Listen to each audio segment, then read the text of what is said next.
River drainage సిస్టానికి సంబంధించిన విషయాల గురించి డిస్కషన్ చేద్దాం. River drainage system, Indian river drainage system. భారతదేశంలో నదీ వ్యవస్థకు సంబంధించిన విషయాల గురించి discussion. River drainage system in India. భారతదేశంలో నదీ వ్యవస్థ, రివర్ డ్రైనేజ్ సిస్టమ్.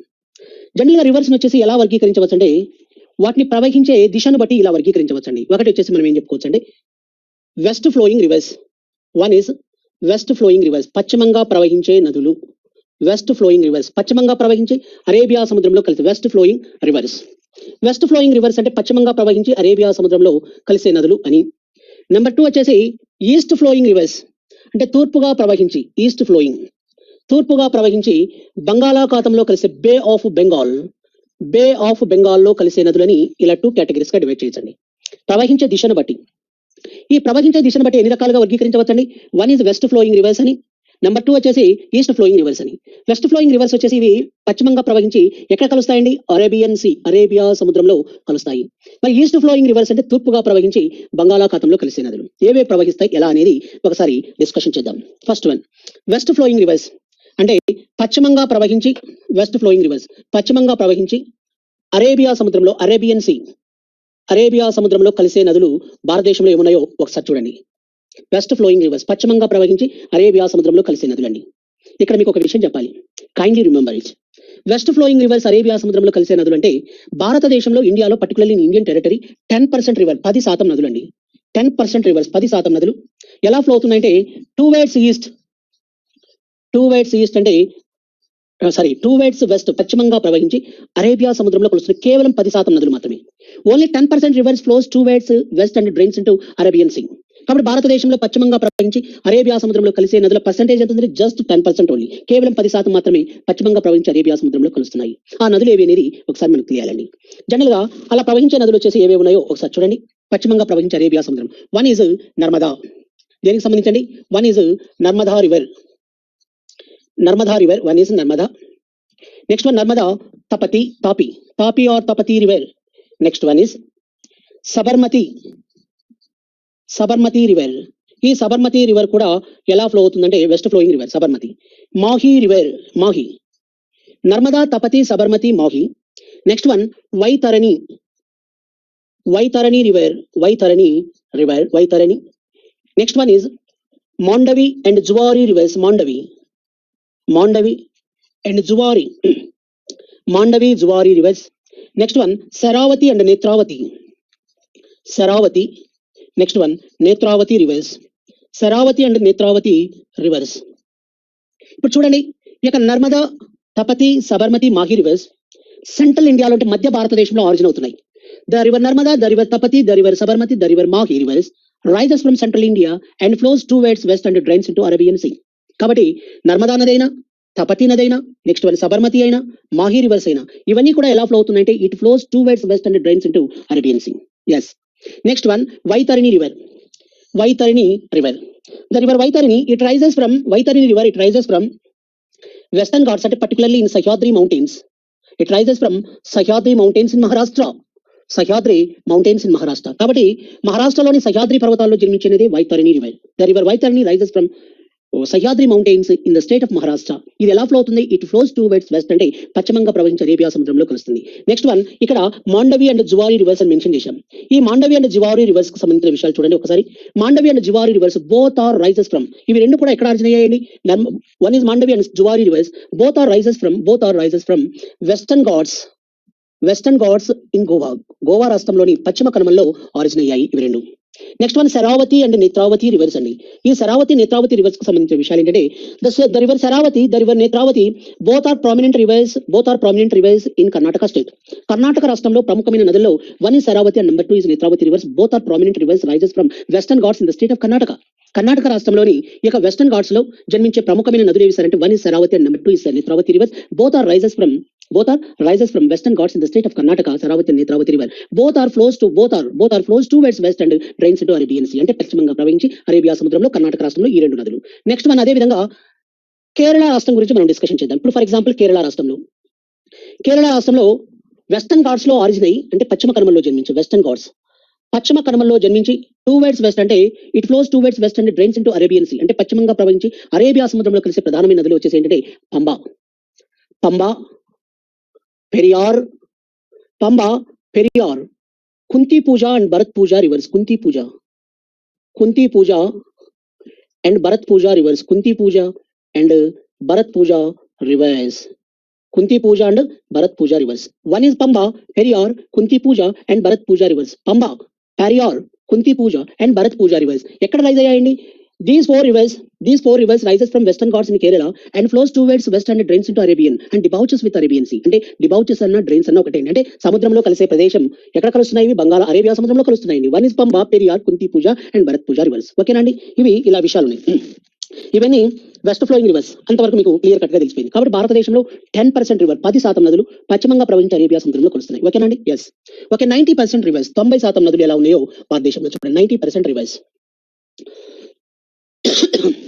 90% రివర్ భారతదేశంలో 90% నదులు టువర్డ్స్ ఈస్ట్ అంటే తూర్పుగా ప్రవహించి బే ఆఫ్ బెంగాల్ బంగాళాఖాతంలో కలుస్తున్నాయి. బే ఆఫ్ బెంగాల్ బంగాళాఖాతంలో కలుస్తున్నాయి. కాబట్టి భారతదేశంలో 90% రివర్స్ ఎలా ఫ్లో అవుతున్నాయి sir? It flows towards east అంటే తూర్పు వైపునకు ప్రవహించి ఎక్కడ కలుస్తున్నాయి సార్? బంగాళాఖాతంలో బే ఆఫ్ బెంగాల్లో కలుస్తున్నాయి. బే ఆఫ్ బెంగాల్లో కలుస్తున్నాయి. ఏవేవి అని క్వశ్చన్ అడిగితే మనం ఏం చెప్పుకోవచ్చు అంటే, ఇప్పుడు for example Ganga, next one Brahmaputra, Ganga Brahmaputra, G for Ganga, B for Brahmaputra, Ganga Brahmaputra. Next one Mahanadi river, next one Nagavali, Mahanadi Nagavali Vamsadhara river, Nagavali Vamsadhara. Next one Mahanadi river Ganga, next one Brahmaputra. ఇవే కాకుండా ఇంకేంటి సార్ అంటే Penna river, Penna and also Kaveri, Penna and Kaveri rivers, Penna Kaveri and also Penna Kaveri, Godavari and Krishna rivers etcetera. Sir 90% flow అవుతాయి. ఇంకా మనం main reverse చెప్తున్నా, అది విషయం. కాబట్టి మెయిన్ రివర్స్ ఏవేవి అని ఒకటి వచ్చేసి మనం ఏం చెప్పుకోవచ్చు, గంగా, నెక్స్ట్ వన్ వచ్చేసి Mahanadi river, Brahmaputra, Nagavali, Vamsadhara, next one Penna, next one Kaveri, next one Godavari, Krishna and etcetera. ఇవన్నీ కూడా ఎలా ఫ్లో అవుతున్నాయంటే ఇట్ ఫ్లోస్ టువర్డ్స్ ఈస్ట్ అంటే తూర్పు వైపునకు ప్రవహించి బంగాళాఖాతంలో కలుస్తున్నాయండి. కాబట్టి భారతదేశంలో ఎంత percentage rivers towards east bay of Bengal కలుస్తున్నాయంటే 90% రివర్స్, 90% నదులు అన్న విషయాన్ని మీరు గుర్తుంచుకోవాలి. ఓకే, నెక్స్ట్ వన్ ఇస్ ఇవి అంతవరకు అలా చెప్పాను. ఇప్పుడు మనం ఒక రివర్కి సంబంధించిన విషయాల గురించి డిస్కషన్ చేద్దాం. ఓకేనండి, yes. First one is Indus గురించి డిస్కషన్ చేద్దాం. Indus river, one is Indus river గురించి డిస్కషన్ చేద్దాం. ఫస్ట్ వన్ ఇండస్ రివర్ వచ్చి దీన్ని ఇండస్ రివర్ ని సంస్కృత భాషలో వచ్చేసి ఏమంటారంటే సింధు అంటారండి. ఇండస్ రివర్ ని సంస్కృత భాషలో ఏమంటారు? సింధు అంటారు. వన్ ఇస్ సింధు అంటారు. ఇండస్ రివర్ ని సింధు అంటారు. ఇక ఇండస్ రివర్ ఎక్కడ ఆరిజిన్ అయింది అంటే జనరల్ గా చెప్పాలంటే ఇండస్ రివర్ ఆరిజిన్ ప్లేస్ వచ్చేసి చూడండి. ఇప్పుడు ఒకసారి ఇండస్ రివర్ ఆరిజిన్ ప్లేస్ ఇక ఇలా రఫ్ గా మనం ఇండియా మ్యాప్ ఇలా వేసుకున్నప్పుడు ఇండస్ రివర్ ఎక్కడ ఆరిజిన్ అయిందంటే టిబెట్ లోని మానస సరోవర్ అండి. టిబెట్ లోని మానస సరోవరం సమీపంలో ఆరిజిన్ అవుతుంది. టిబెట్ లోని మానస సరోవరం సమీపంలో ఎక్కడంటే ఈ ప్లేస్ పేరు బొక్కర్చు అండి. బొక్కర్చు అనే ప్లేస్ వద్ద మానస సరోవరమునకు సమీపంలో బొక్కర్చు అనే ప్రదేశం వద్ద ఆరిజిన్ అవుతుందండి. It rises from Bokharchu glacier near Manasa Sarovar in Tibet. Tibet లోని మానస సరోవరకు సమీపంలో బొక్కర్చు గ్లేసియర్ వద్ద జన్మించినదే మన Indus river. The Indus river rises from Bokharchu glacier near Manasa Bokharchu glacier. ఎక్కడ ఈ బొక్కర్చు గ్లేసియర్? ఇది వచ్చేసి టిబెట్ లోని మానస సరోవరం సమీపంలో బొక్కర్చు గ్లేసియర్ వద్ద ఆరిజిన్ అయింది. ఆరిజిన్ తర్వాత ఇది ఎలా ఫ్లో అవుతుంది sir? It flows towards west అంటే పశ్చిమంగా ప్రవహించినది. ఎలా ఫ్లో అవుతుంది? It flows towards west flow అవుతుంది. ముఖ్యంగా బొక్కర్చు అంటే ఏంటో ఒకసారి చెప్తా. What is the meaning of Bokharchu? Bokharchu means, Bokharchu అంటే ఏంటంటే లయన్స్ మౌత్ అని అర్థం. లయన్స్ మౌత్ అంటారండి. బొక్కర్చు మీన్స్ లయన్స్ మౌత్ అంటారు. మరి ఏ దేశాల గుండా ఫ్లో అవుతుందండి ఇది ఈ రివర్? ఒకటి టిబెట్ అంటే Chinese Tibet autonomous region. Number 2 వచ్చేసి ఇండియా గుండా. థర్డ్ వన్ వచ్చేసి పాకిస్తాన్ గుండా ఫ్లో అవుతుంది. టిబెట్, ఇండియా అండ్ పాకిస్తాన్ గుండా. Tibet, India and Pakistan. మరి ఇక టిబెట్ లో ఈ నదిని ఏమంటారు సార్ అంటే సింగి ఖంబన్ అంటారండి. In Tibet autonomous region the Indus river is known as is called as Singi Khamban అంటారు. ఇండియాలో వచ్చేసి ఏమంటారు సార్? ఇండస్ అని సింధు అంటారు. ఇండస్ మరియు సింధు అనే పేర్లతో. పాకిస్తాన్ లో కూడా ఏమంటారంటే సింధునే అంటారు. పివి సింధు అనుకుంటాను నేను. ఎస్. కాబట్టి సింగి ఖంబన్ అని సింధు అని ఇలా అంటారు. Yes. Okay, the total length వచ్చేసి ఎన్ని కిలోమీటర్లు అంటే ఇక Tibet autonomous region India and Pakistan లో కూడా ఎంత ఫ్లో అవుతుందంటే 2880 కిలోమీటర్స్, 2880 కిలోమీటర్లు ఫ్లో అవుతుందండి. 2880 కిలోమీటర్స్. మరి భారతదేశం గుండా కూడా ఫ్లో అవుతుంది కదా, మరి ఇండియాలో ఇలా ఎన్ని కిలోమీటర్లు ఫ్లో అవుతుందంటే జమ్మూ అండ్ కాశ్మీర్, J&K, ఈ జమ్మూ అండ్ కాశ్మీర్ గుండా జస్ట్ 709 కిలోమీటర్స్, 709 కిలోమీటర్లు ఫ్లో అవుతుందండి. 709 కిలోమీటర్స్. రేపు మీకు క్వశ్చన్ అడుగుతాడు, ఇండస్ నది పేరు మీద కానీ మనకి ఇండియా అని పేరు వచ్చింది, కానీ భారతదేశంలో ప్రవహించేది ఎన్ని కిలోమీటర్లు అండి? కేవలం 709 kilometres. 709 kilometres flows towards Indian territory. కేవలం భారత భూభాగం గుండా 709 కిలోమీటర్లు మాత్రమే ఫ్లో అవుతుంది. మొత్తం టోటల్ వచ్చేసి ఎంత అంటే 2880 కిలోమీటర్స్, 2880 కిలోమీటర్లు పొడవున ప్రవహిస్తుంది. పర్టికులర్ వచ్చేసి Jammu and Kashmir just 709 kilometres flows towards Jammu and Kashmir. 709 kilometres. ఓకేనండి. ఎస్. మరి ఎక్కువ భాగం వచ్చేసి నది ఎలా ఫ్లో అవుతుందంటే, ఎక్కువ భాగం వచ్చేసి ఈ యొక్క ఇండస్ రివర్ ఆర్ సింధు అనేది దీని యొక్క క్యాచ్మెంట్ ఏరియా అంటారండి. క్యాచ్మెంట్ ఏరియా అంటే పరివాహక విస్తీర్ణం. క్యాచ్మెంట్ ఏరియా అంటే పరివాహక విస్తీర్ణం. ఈ క్యాచ్మెంట్ ఏరియా వచ్చేసి అధిక భాగం వచ్చేసి ఎక్కడ ఉందంటే పాకిస్తాన్ లో ఉందండి. కాబట్టి Indus catchment area mostly occupies in Pakistan లో దీని యొక్క పరివాహక విస్తీర్ణం అధికంగా ఉంది. మరి ఇది ఎలా ఫ్లో అవుతుంది? It is a west flowing river, పశ్చిమంగా ప్రవహిస్తుంది. మరి ఈ భాగం వచ్చేసి ఏమవుతుందండి, ఇది రైట్ అవుతుంది. ఈ నదికి ఇదేమో లెఫ్ట్ భాగం అవుతుంది. It is A right, it is A left. It is A right, it is A left. River ఇలా ఫ్లో అయ్యేటప్పుడు ఇటువైపు భాగాన్ని రైట్ అని, ఇటువైపు భాగాన్ని లెఫ్ట్ అంటారు. మరి రైట్ ట్రిబ్యూట్ కొన్ని ఉపనదులు కలుస్తున్నాయి. ఇప్పుడు ఫర్ ఎగ్జాంపుల్ ఇది ఇక్కడ ఇలా కొన్ని నదులు కలుస్తున్నాయి, ఇలా కలుస్తున్నాయి సార్, కొన్ని ఉపనదులు కలుస్తున్నాయి. మరి ఇక్కడేమో కొన్ని నదులు ఇక్కడ ఆరిజిన్ అయిన తర్వాత ఇలా కలుస్తున్నాయి, ఇలా కలిసిపోతున్నాయి. వీటేమంటారు? లెఫ్ట్ ట్రిబ్యూటరీస్ అంటారు ఈ భాగంలో. వీటేమంటారంటే జనరల్ గా చూడండి, కలర్ మెన్షన్ చేద్దామని. ఇక్కడ కలర్ మెన్షన్ చేసేటప్పుడు ఇప్పుడు చూడండి, ఇదేమో రైట్ ట్రిబ్యూటరీస్ అంటారు. నెక్స్ట్ వచ్చేసి ఇవి వచ్చేసి లెఫ్ట్ ట్రిబ్యూటరీస్. రివర్ వచ్చేసి మనం ఏం మెన్షన్ చేద్దాం, ఏ కలర్ మెన్షన్ చేద్దాం? ఇప్పుడు రివర్ మెన్షన్ చేసేది వచ్చేసి ఏం, దేంతో మెన్షన్ చేద్దాం అంటే దీంతో మెన్షన్ చేద్దాం. ఇది రివర్ అండి, ఇది ఇండస్ రివర్, ఇలా ఫ్లో అవుతుంది. ఈ పై భాగంలో వచ్చేసి రైట్ ట్రిబ్యూటరీస్, ఈ ఎల్లో కలర్ వచ్చేసి లెఫ్ట్ ట్రిబ్యూటరీస్. ఏవి లెఫ్ట్ ట్రిబ్యూటరీస్, ఏది రైట్ ట్రిబ్యూటరీస్ అది మనం చెప్పుకోవాలి. ఇప్పుడు చూడండి, మీకు నేను సంబంధించి ఇది ఒకసారి చెప్తాను. లెఫ్ట్ ట్రిబ్యూటరీస్ ఇవి లెఫ్ట్ ట్రిబ్యూటరీస్, ఇవేమో రైట్ ట్రిబ్యూటరీస్. లెఫ్ట్ ట్రిబ్యూటరీస్ ఏవి? లెఫ్ట్ ట్రిబ్యూటరీస్ ఇప్పుడు for example 1 is LT, left tributaries. Number 2 వచ్చేసి RT, right tributaries. Left tributaries and right tributaries. మరి లెఫ్ట్ ట్రిబ్యూటరీస్ వచ్చేసి ఏమున్నాయో ఒకసారి చూద్దాం. లెఫ్ట్ ట్రిబ్యూటరీస్ అనగానే 1 is Jhelum, Chenab, Ravi, Sutlej and Beas reverse. Sutlej and Bias River. Jhelum, Chenab, Ravi, Sutlej and Bias. These are left tributaries of Indus River. Indus నది యొక్క ఎడమ ఉపనదులండి ఇవి. నెక్స్ట్ వన్ రైట్ ట్రిబ్యూటరీస్ వచ్చేసి ఏమున్నాయంటే, right tributaries are 1 is Shyok, Gilgit, Zanskar,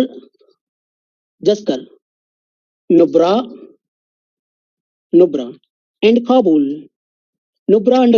Kabul. These are right tributaries of Indus River.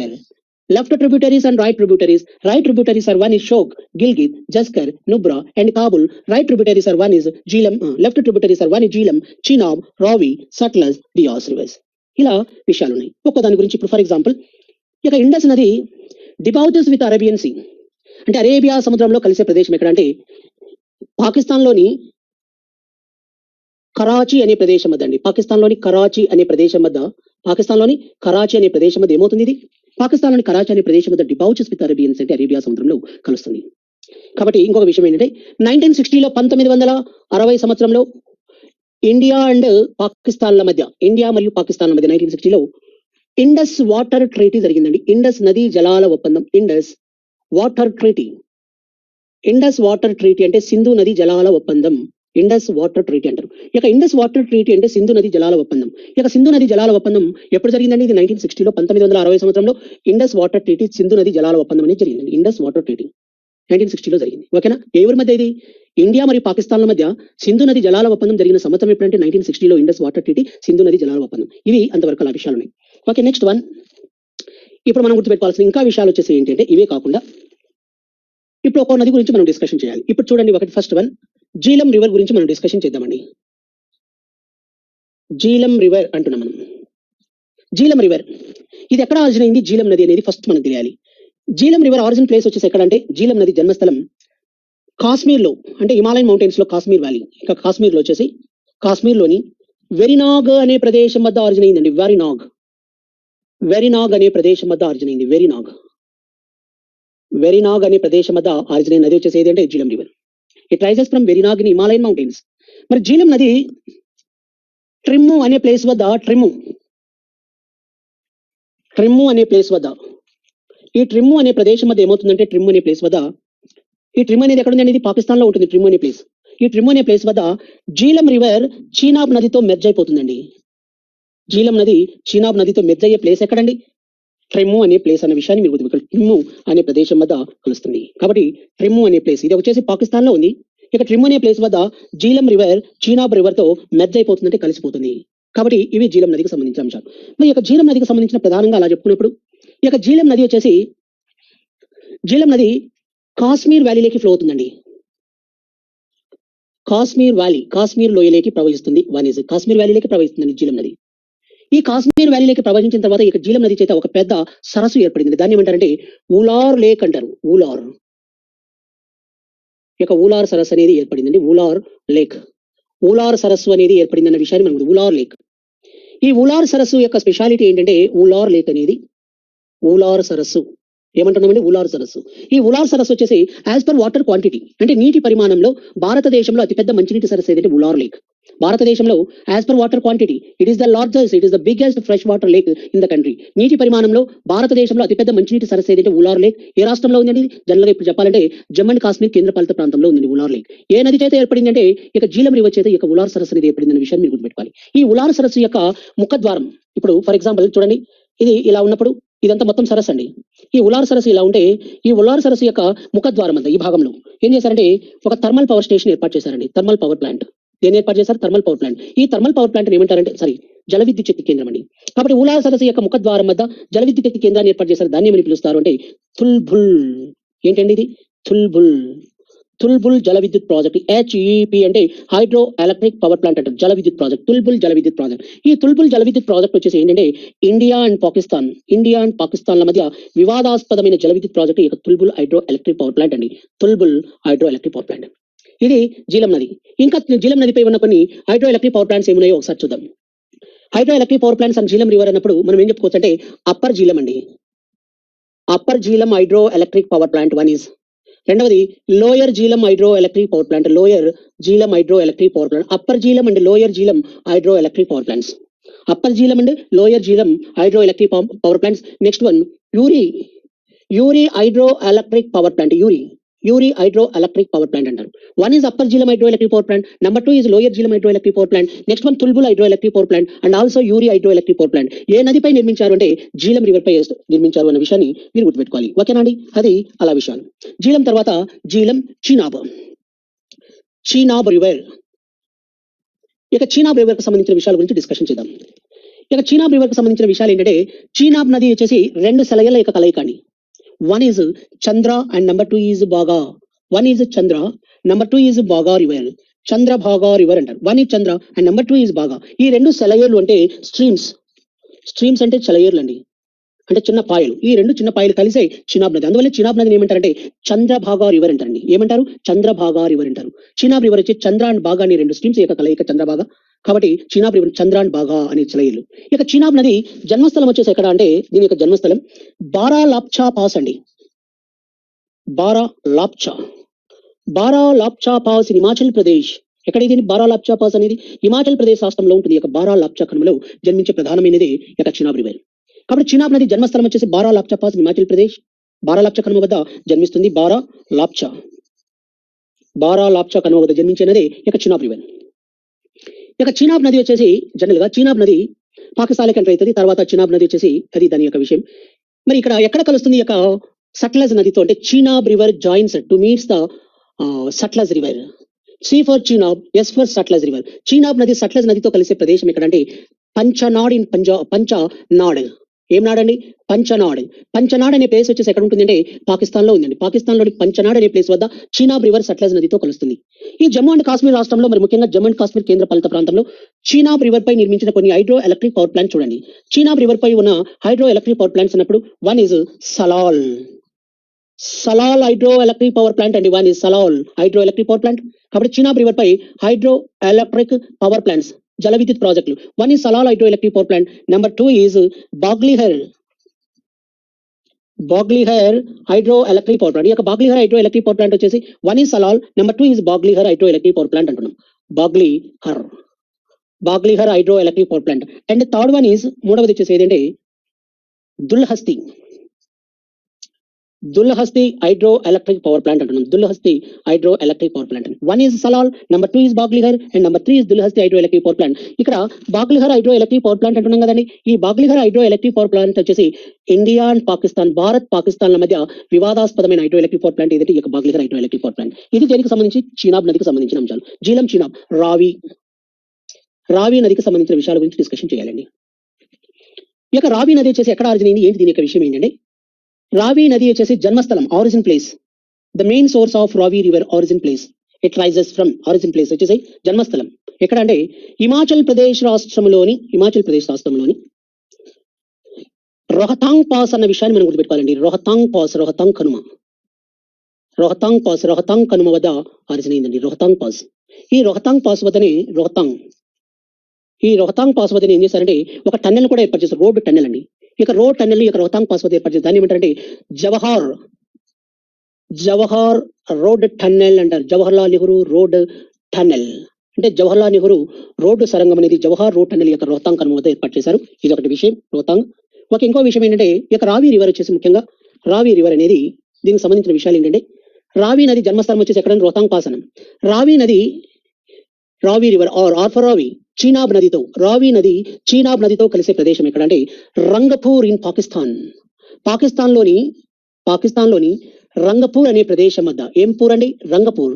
పాకిస్తాన్లోని రంగపూర్ అనే ప్రదేశం వద్ద ఎవరితో కలుస్తుంది సార్ అంటే the Ravi river to meets the Chenab river near Rangpur in Pakistan. అప్పుడు పాకిస్తాన్లోని రంగపూర్ అనే ప్రదేశం వద్ద ఇక రావి నది చీనాబ్ నదితో కలుస్తున్న విషయాన్ని మీరు గుర్తుంచుకోవాల్సిన ప్రధానమైన అంశాలండి. ఓకేనండి. ఓకే, రావి నదికి సంబంధించి ఒక విషయం ఏంటంటే, Indus valley civilisation, Indus valley, ఈ ఇండస్ వ్యాలీ సివిలైజేషన్ కు సంబంధించిన సింధు నాగరికతకు సంబంధించిన ఇండస్ వ్యాలీ సివిలైజేషన్ కు సంబంధించిన ఈ యొక్క రూయిన్స్ మనకు ఆనవాలు ఎక్కడ లభించాయండి? ఎగ్జగవేషన్ లో, త్రవ్వకాలలో సింధు నాగరికతకు సంబంధించిన ఆనవాలు ఎగ్జగవేషన్ లో ఏ ఎగ్జగవేషన్ లో లభించాయండి? రావి రివర్ వ్యాలీలో జరిపిన త్రవ్వకాల్లో సింధు నాగరికతకు సంబంధించిన రూయిన్స్ ఆనవాలు లభించాయి అన్న విషయాన్ని మీకు గుర్తుపెట్టుకోవాలి. Very very very important. Yes, Ravi తర్వాత నెక్స్ట్ వన్ వచ్చేసి Jhelum Chenab Ravi. Next one is Beas river అండి. మనం యొక్క బియాస్ రివర్ గురించి డిస్కషన్ చేద్దాం. ఈ యొక్క బియాస్ రివర్ గురించి డిస్కషన్ చేసేటప్పుడు ఒకటి బియాస్, ఇది ఆరిజిన్ ప్లేస్ వచ్చేసి ఎక్కడంటే బియాస్ కుంద్ అనే ప్రదేశం. బియాస్ కుంద్ అనే ప్రదేశం వద్ద జన్మిస్తుంది. ఇది ఎక్కడ బియాస్ కుంద్ అనేది? హిమాచల్ ప్రదేశ్ రాష్ట్రంలోని బియాస్ కుంద్ అనే ప్రదేశం వద్ద, బియాస్ కుంద్ అనే ప్రదేశం వద్ద జన్మించింది. బియాస్ కుంద్ అనే ప్లేస్ వద్ద ఆరిజిన్ అయిందండి. ఇది బియాస్ కుంద్ అనే ప్రదేశం వద్ద బియాస్ నది జన్మించింది. మరి ఈ యొక్క బియాస్ నది, ఈ బియాస్ రివర్ సట్లెజ్ రివర్ తో కలిసే ప్రదేశం, జాయిన్ అయ్యే ప్లేస్ వచ్చేసి ఎక్కడంటే to meets the Sutlej river near Harike అనే విషయాన్ని మనం గుర్తుపెట్టుకోవాలి. హరికే అనే ప్రదేశం వద్ద కలుస్తుందండి. ఇది పంజాబ్ రాష్ట్రంలో ఉంటుంది. ఈ యొక్క హరికే అనే ప్రదేశం ఎక్కడుంది? పంజాబ్ రాష్ట్రంలో ఉంటుంది. కాబట్టి పంజాబ్ రాష్ట్రంలోని హరికే అనే ప్లేస్ వద్ద the Beas river to meets the Sutlej river at Harike in Punjab state. ఈ కలిసే ప్రదేశంలో ఇక్కడ ఏం చేశారంటే, రెండు నదులు కలుస్తున్నాయి హరికే అనే ప్లేస్ వద్ద. కలిసిన తర్వాత ఇక్కడ ఏంది? ఒక పెద్ద ప్రాజెక్ట్ ఏర్పాటు చేస్తారు. దాన్ని ఏమంటారంటే పోంగ్ డ్యామ్ అంటారండి. దీన్ని పోంగ్ డ్యామ్ అంటారు. వన్ ఇస్ పోంగ్ డ్యామ్ అని, ఇంకొక మాట ఏమంటారంటే పోంగ్ డ్యామ్ తో పాటు బియాస్ ప్రాజెక్ట్ అనే పేరుతో కూడా పిలుస్తారు. బియాస్ ప్రాజెక్ట్ అని కూడా పిలుస్తారు. ఇంకొక పేరు ఏమంటారు అంటే హరికే ప్రాజెక్ట్ అని కూడా అంటారు. పిలవడం జరుగుతుంది. హరికే ప్రాజెక్ట్ అని కూడా అంటారు. Beas project or Pong dam or Harike project అంటారు. ఈ Beas or Pong or Harike project ద్వారానే రాజస్థాన్ రాష్ట్రంలోని తార్ ఎడారిలో కొన్ని వేల హెక్టార్స్ అంటే thousands of hectares of land area irrigated by the Pong dam or Beas project or Harike project. Important canal వచ్చేసి మీకు నేను ఆల్రెడీ చెప్పాను. దాన్ని ఏమంటారంటే Rajasthan canal or Indira Gandhi canal అని కూడా అంటారు. రాజస్థాన్ కాలువ ఇందిరాగాంధీ కాలువ అంటారు. ఇక రాజస్థాన్ కాలువ ఇందిరాగాంధీ కాలువకు సంబంధించిన విషయం ఏంటంటే it is the longest agriculture canal in the country. భారతదేశంలో అత్యంత పొడవైన వ్యవసాయ కాలువగా దీన్ని పరిగణిస్తారన్న విషయాన్ని మనం చెప్పుకున్నాం. ఎస్, ఇది ఇంతవరకు Beas. Okay, next one Sutlej river. Next one is Sutlej river అంటున్నాం. ఇక సట్లెజ్ నదిని సంస్కృత భాషలో ఏమంటారంటే శతద్రు అంటారండి.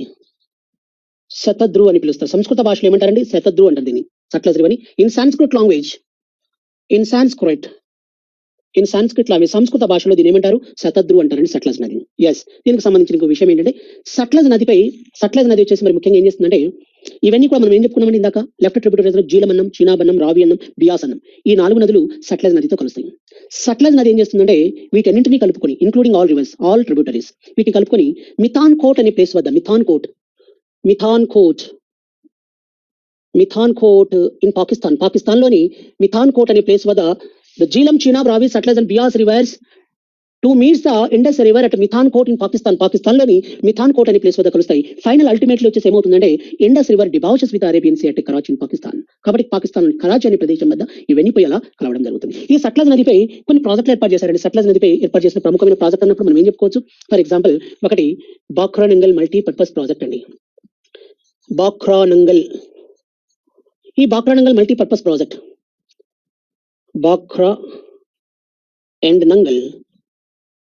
Bhakra Nangal multipurpose project. ఈ బాక్రానంగల్ మల్టీపర్పస్ ప్రాజెక్ట్ ఎప్పుడు శంకుస్థాపన, ఫౌండేషన్ స్టోన్ పడ్డదండి? The foundation stone laid by Pandit Jawaharlal Nehru in first 5-year plan, మొదటి పంచవర్ష ప్రణాళికా కాలంలో, ఫస్ట్ 5-year ప్లాన్, మొదటి పంచవర్ష ప్రణాళికా కాలంలో ఈ యొక్క foundation stone, Bhakra Nangal multipurpose project, foundation stone laid by Pandit Jawaharlal Nehru in first 5-year plan. ఈ Bhakra Nangal multipurpose project Bhakra and Nangal in Punjab, Punjab రాష్ట్రం బాక్రా అండ్ నంగల్ అనే ప్లేస్ వద్ద దీనికి శంకుస్థాపన జరిగింది. సో ఈ యొక్క Bhakra Nangal multipurpose project, it is the one of the tallest multipurpose project in the country. భారతదేశంలో అత్యంత ఎత్తైన బహుళార్థ సాధక ప్రాజెక్టులో ఒకటిగా దీనిని పరిగణిస్తారంటే ఈ యొక్క బాక్రానంగల్ మల్టీపర్పస్ ప్రాజెక్ట్.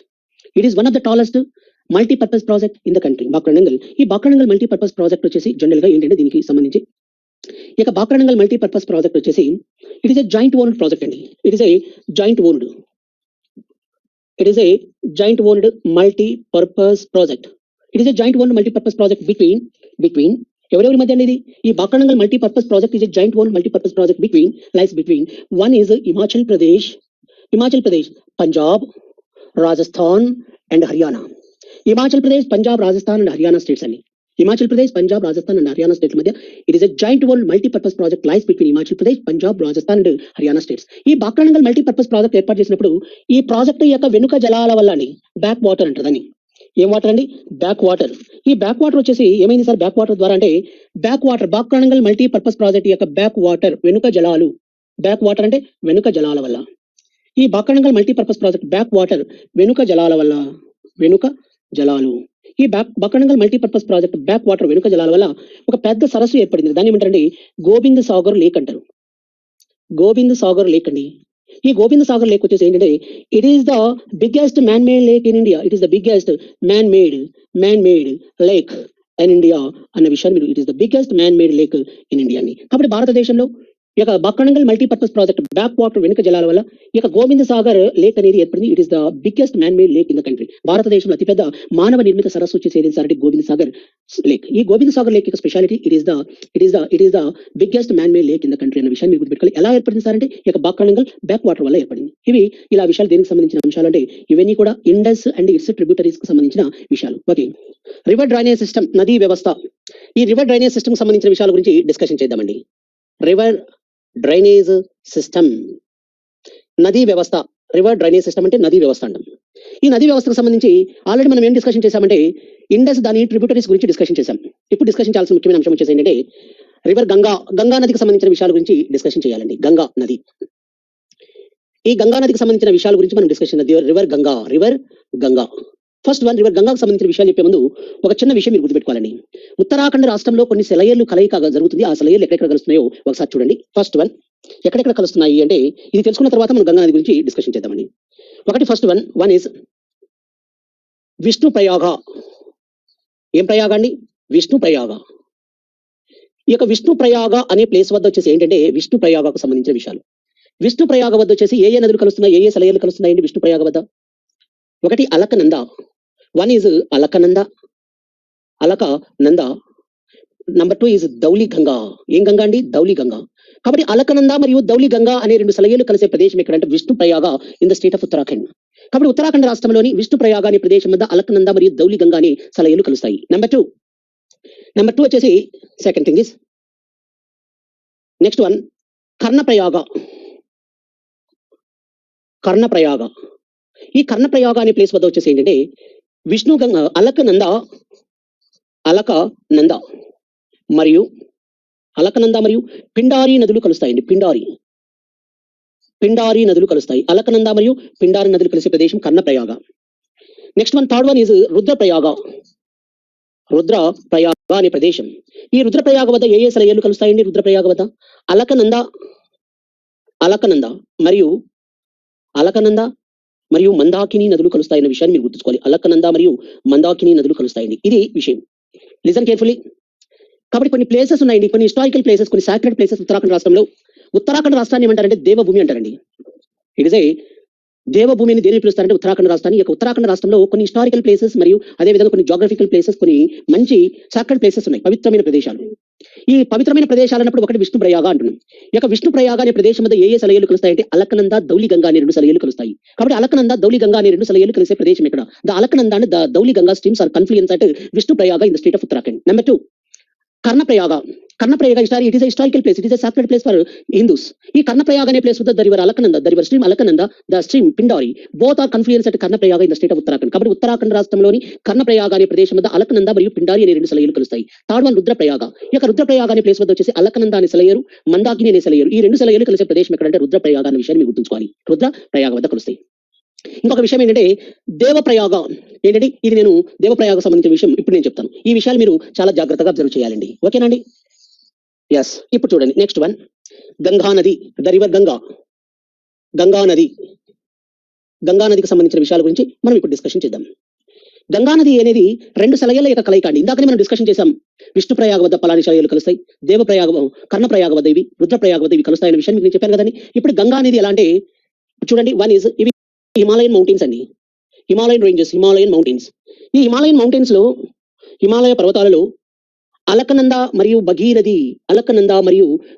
అనే 2 సెలయేర్ల లెక్క. ఇది అలకనంద అండి, అలకనంద మరియు భగీరథి. ఈ అలకనంద, భగీరథి అనే 2 సెలయేర్లు వచ్చేసి ఎక్కడ ఆరిజిన్ అయ్యాయి అంటే, ఈ అలకనంద, భగీరథి అనే 2 సెలయేర్లు వచ్చేసి, ఈ అలకనంద సెలయేరు ఉంది కదా, ఈ యొక్క అలకనంద సెలయేరు వచ్చేసి బద్రీనాథ్ సమీపంలో, ఈ యొక్క బద్రీనాథ్ సమీపంలో సత్పనాద్ హిమశిఖరం వద్ద జన్మిస్తుందండి. సత్పనాద్ అనే హిమశిఖరం వద్ద గ్లేసియర్ వద్ద ఆరిజిన్ అయింది అలకనంద గ్లేసియర్. కాబట్టి అలకనంద అనే సెలయేరు ఉత్తరాఖండ్ రాష్ట్రంలో బద్రీనాథ్కి ఎక్కువ భాగంలో సత్పనాద్ హిమశిఖరం వద్ద జన్మించినది ఈ యొక్క అలకనంద సెలయేరు. The Alaknanda stream rises from over Badrinath near Satopanth glacier in the state of Uttarakhand. Okay. Number 2 is Bhagirathi stream. The Bhagirathi stream rises from Gangotri glacier in the state of Uttarakhand. One is Alaknanda, number 2 is Bhagirathi. Both streams are confluence at రెండు కలిసే ప్రదేశం. ఈ ప్రదేశం ఎక్కడండి? ఈ ప్రదేశం ఎక్కడంటే దేవప్రయాగ. ఏం ప్రయాగ అండి? దేవప్రయాగ అనే ప్లేస్ వద్ద కలుస్తాయి. దేవప్రయాగ అనే ప్రదేశం వద్ద కలుస్తున్నాయి. The Alaknanda stream, the Bhagirathi stream, the Alaknanda and Bhagirathi stream both streams are confluence at Devprayag in Uttarakhand state. Uttarakhand రాష్ట్రంలోని దేవప్రయాగ అనే ప్రదేశం వద్ద అలకనంద మరియు భగీరథి అనే 2 సెలయేర్లు కలుస్తాయి. The stream Alaknanda, the stream Bhagirathi, both streams are confluence at Devprayag in the state of Uttarakhand. ఓకేనండి? హియర్ ఆఫ్టర్ ఇక్కడ నుంచి ఏమంటారంటే జనరల్ గా గంగా అంటారు, ద రివర్ గంగా అంటారు.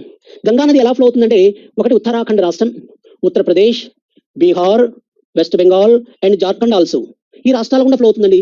ఉత్తరాఖండ్, ఉత్తరప్రదేశ్, బీహార్, జార్ఖండ్, వెస్ట్ బెంగాల్ ఈ రాష్ట్రాల గుండా ప్రవహించి తర్వాత బంగ్లాదేశ్ గుండా కూడా ఫ్లో అవుతుంది. బంగ్లాదేశ్ గుండా ఫ్లో అయ్యి అల్టిమేట్ గా ఏమవుతుందంటే బంగాళాఖాతంలో కలుస్తుంది, బే ఆఫ్ బెంగాల్ లో కలుస్తుందండి. ఇది దాని యొక్క హిస్టరీ. కాబట్టి అలకనంద, భగీరథి. ఈ Alaknanda stream over Badrinath Satopanth glacier, number 2 Bhagirathi అనేది గంగోత్రి గ్లేసియర్. ఇవి 2 కలిసే ప్రదేశం Devprayag in the state of Uttarakhand. ఇది ఎలా ఫ్లో అవుతుందంటే Uttarakhand, Uttar Pradesh, Bihar, Jharkhand, west Bengal and Bangladesh. The total length of this river is, it has the length of 2525 kilometres. 2525 kilometres. Total length ఎంత అండి? 2525 కిలోమీటర్స్. మరి గంగానది మైదాన ప్రాంతం, ఇవన్నీ మౌంటైన్ రీజియన్ అండి. ఇదంతా మౌంటైన్ రీజియన్. ఉత్తరాఖండ్ అనగానే మౌంటైన్ రీజియన్స్. మరి మైదాన ప్రాంతంలోకి ప్రవేశించే ప్రదేశం ఎక్కడ అని క్వశ్చన్ అడిగితే, గంగా నది మైదాన ప్రాంతంలోకి ప్రవేశించే ప్రదేశం ఎక్కడ అంటే హరిద్వార్ అనే ప్లేస్ వద్ద, హరిద్వార్ వద్ద మైదాన ప్రాంతంలోకి ప్రవేశిస్తుంది హరిద్వార్. కాబట్టి హరిద్వార్ అనే ప్రదేశం వద్ద మైదాన ప్రాంతంలోకి ప్రవేశిస్తుంది. కాబట్టి గంగా నది మైదాన ప్రాంతంలోకి the river Ganga enter into plain area near Haridwar in the state of Uttarakhand. Uttarakhand రాష్ట్రంలోని హరిద్వార్ అనే ప్రదేశం వద్ద మైదాన ప్రాంతంలోకి ప్రవేశిస్తుంది. కాబట్టి ఏ రాష్ట్రాల గుండా ఫ్లో అవుతుందండి ఇది? ఒకటేమో Uttarakhand, number 2 Uttar Pradesh, Bihar, Jharkhand, west Bengal and also Bangladesh గుండా ఫ్లో అవుతుంది. ఎన్ని కిలోమీటర్ టోటల్ లెంత్ ఎంత? 2525 కిలోమీటర్స్. ఇంకొక విషయం, Ganga, Yamuna and Saraswati reverse, Ganga, Yamuna and Saraswati reverse అంటున్నాం. ఈ గంగా, యమున, సరస్వతి నదులు ఈ 3 కలిసే ప్రదేశం ఎక్కడంటే ఉత్తరప్రదేశ్ రాష్ట్రంలోని యూపీ. ఎక్కడ కలుస్తాయండి? అలహాబాద్ అనే ప్రదేశం వద్ద కలుస్తాయండి. అలహాబాద్ అలహాబాద్ వద్ద కలుస్తాయి. కాబట్టి ఒకటి first one is Ganga, Yamuna, Saraswati నదులు. ఈ మూడు నదులు సంగమించే ప్రదేశం. The river Ganga, the river Yamuna, the river Saraswati are confluence at Allahabad in Uttar Pradesh. Sir it is a sacred place. It is a sacred place. That's why it is known as Prayaga also. Prayaga అని కూడా అంటారు దీన్ని. ప్రయాగ ఆర్ ప్రయాగరాజ్. ప్రయాగరాజ్ అని కూడా అంటారండి దీన్ని. ప్రయాగరాజ్ అంటారు. ఇంకొకటి ఏమంటారంటే త్రివేణి సంగమం అని కూడా అంటారండి. త్రివేణి సంగమం. త్రివేణి సంగమం అని కూడా పిలుస్తారు. ఏమంటారండి? ప్రయాగరాజ్ అని, త్రివేణి సంగమం అంటారు అలహాబాద్. ఓకేనా? ఇంతవరకు ఇలా విషయాలు ఉన్నాయి. ఎస్, ఇప్పుడు ఏం చెప్పుకోవాలి అంటే గంగా నది వచ్చేసి జనరల్ గా 25 కిలోమీటర్స్ అని చెప్పాం. ఇది ఎంతవరకు అలా విషయాలు ఉంది. మరి గంగా నది ఫైనల్ గా వచ్చేసి బంగ్లాదేశ్ కూడా ప్రవహించిన తర్వాత బంగాళాఖాతంలో కలుస్తుంది. గంగా నది భారతదేశంలో గంగాని అని పిలిస్తే యంగ్ రివర్ అనుకుంటారు. నేషనల్ రివర్ అంటండి. మెయిన్ చెప్పాలంటే గంగా నదిని ఏమంటారంటే నేషనల్ రివర్, జాతీయ నది అంటారండి. కాబట్టి గంగా నదిని జాతీయ నది, నేషనల్ రివర్ అంటారు అన్న విషయాన్ని మీరు గుర్తుపెట్టుకోవాలి. జాతీయ నది అంటారండి. నేషనల్ రివర్, జాతీయ నది అని పిలుస్తారు. National river. ఇక గంగా నదిని జాతీయ నదిగా ఎప్పుడు ప్రకటించింది కేంద్ర ప్రభుత్వం అండి? 2008 నవంబర్ 4, 2008 సంవత్సరం నవంబర్ 4వ తారీఖున గంగా నదిని జాతీయ నదిగా ప్రభుత్వం ప్రకటించింది. The Ganga river announced by the national river as. Ganga నదిని ఏ సంవత్సరంలో అండి? The river Ganga announced by the government of India as national river in 2008 November 4. 2008 సంవత్సరం నవంబర్ 4వ తారీఖున గంగా నదిని జాతీయ నదిగా డిక్లేర్ చేయడం జరిగింది. ఓకే, గంగా నది it is a national river announced by the government of India as national river in 2008 November 4. అంటే 2008 సంవత్సరం నవంబర్ 4వ తారీఖున గంగా నదిని జాతీయ నదిగా ప్రకటించడం జరిగింది. ఓకేనండి. మరి గంగా నదిలో ఒకటి అక్వాటిక్ అనిమల్ నివసిస్తుందండి. అక్వాటిక్ అంటే జలచరం. ఆక్వాటిక్ అనిమల్ అంటే జాతీయ జలచరంగా ప్రకటించాలని. ఆక్వాటిక్ అనిమల్ వచ్చేసి ఏంటంటే డాల్ఫిన్. డాల్ఫిన్ యొక్క డాల్ఫిన్ వచ్చేసి ముఖ్యంగా డాల్ఫిన్ వచ్చేసి నేషనల్ ఆక్వాటిక్ అనిమల్ గా డాల్ఫిన్ ప్రకటించారు. ఈ యొక్క డాల్ఫిన్ వచ్చేసి దీని యొక్క సైంటిఫిక్ నేమ్ వచ్చేసి ఏంటంటే ప్లాటనిస్టా గంగటికా అంటారు. కాబట్టి గంగా నదిలో నివసించే డాల్ఫిన్ ఏమంటారంటే నేషనల్ ఆక్వాటిక్ అనిమల్ గా ప్రకటించారు. కాబట్టి నేషనల్ ఆక్వాటిక్ అనిమల్ వచ్చేసి national river Ganga, national aquatic animal dolphin. Dolphin యొక్క సైంటిఫిక్ నేమ్ వచ్చేసి Platanista gangetica. It is the scientific name of dolphin. సరే, it is the national aquatic animal. ఏ year లో యొక్క డాల్ఫిన్ నేషనల్ ఆక్వాటిక్ అనిమల్ గా ప్రకటించారండి? ఇది ప్లాటనిస్టా గంగటికా. దీని సైంటిఫిక్ నేమ్ వచ్చేసి ఏంటండి? ప్లాటనిస్టా గంగటికా అంటారు. ప్లాటనిస్టా గంగటికా అని పిలుస్తారన్న విషయాన్ని మీరు గుర్తుపెట్టుకోవాలి. ప్లాటనిస్టా గంగటికా అంటారండి. మరి ఏ ఇయర్ లో ఇక డాల్ఫిన్ ప్లాటనిస్ట్ నేషనల్ ఆక్వాటిక్ అనిమల్ గా డిక్లేర్ చేశారు అంటే నేషనల్ ఆక్వాటిక్ అనిమల్ గా ప్రకటించిన సంవత్సరం వచ్చేసి ఎప్పుడంటే ఎప్పుడు ప్రకటించారండి? 2009 అండి. 2009వ సంవత్సరంలో దీన్ని ప్రకటించారు. 2009 లో నేషనల్ ఆక్వాటిక్ అనిమల్ గా ప్రకటించారు. ఇది అంతవరకు అలా విషయాలు ఉన్నాయి. ఎస్. మరి గంగా నదికి ఉపనదులు వచ్చేసి ఏమున్నాయంటారు? గంగా నది యొక్క ఉపనదులు tributaries of Ganga river. Tributaries of Ganga river. Ganga నది యొక్క ఉపనదులు. ట్రిబ్యూటరీస్ అంటే ఏంటండి? ఉపనదులు. మరి ఉపనదులు వచ్చేసి మనం ఏం చెప్పుకోవచ్చు అంటే one is Yamuna river. Next one is Kosi river, Yamuna Kosi. Ramganga river. Next one Gomti river. Next one Ghaghra river. Ghaghra are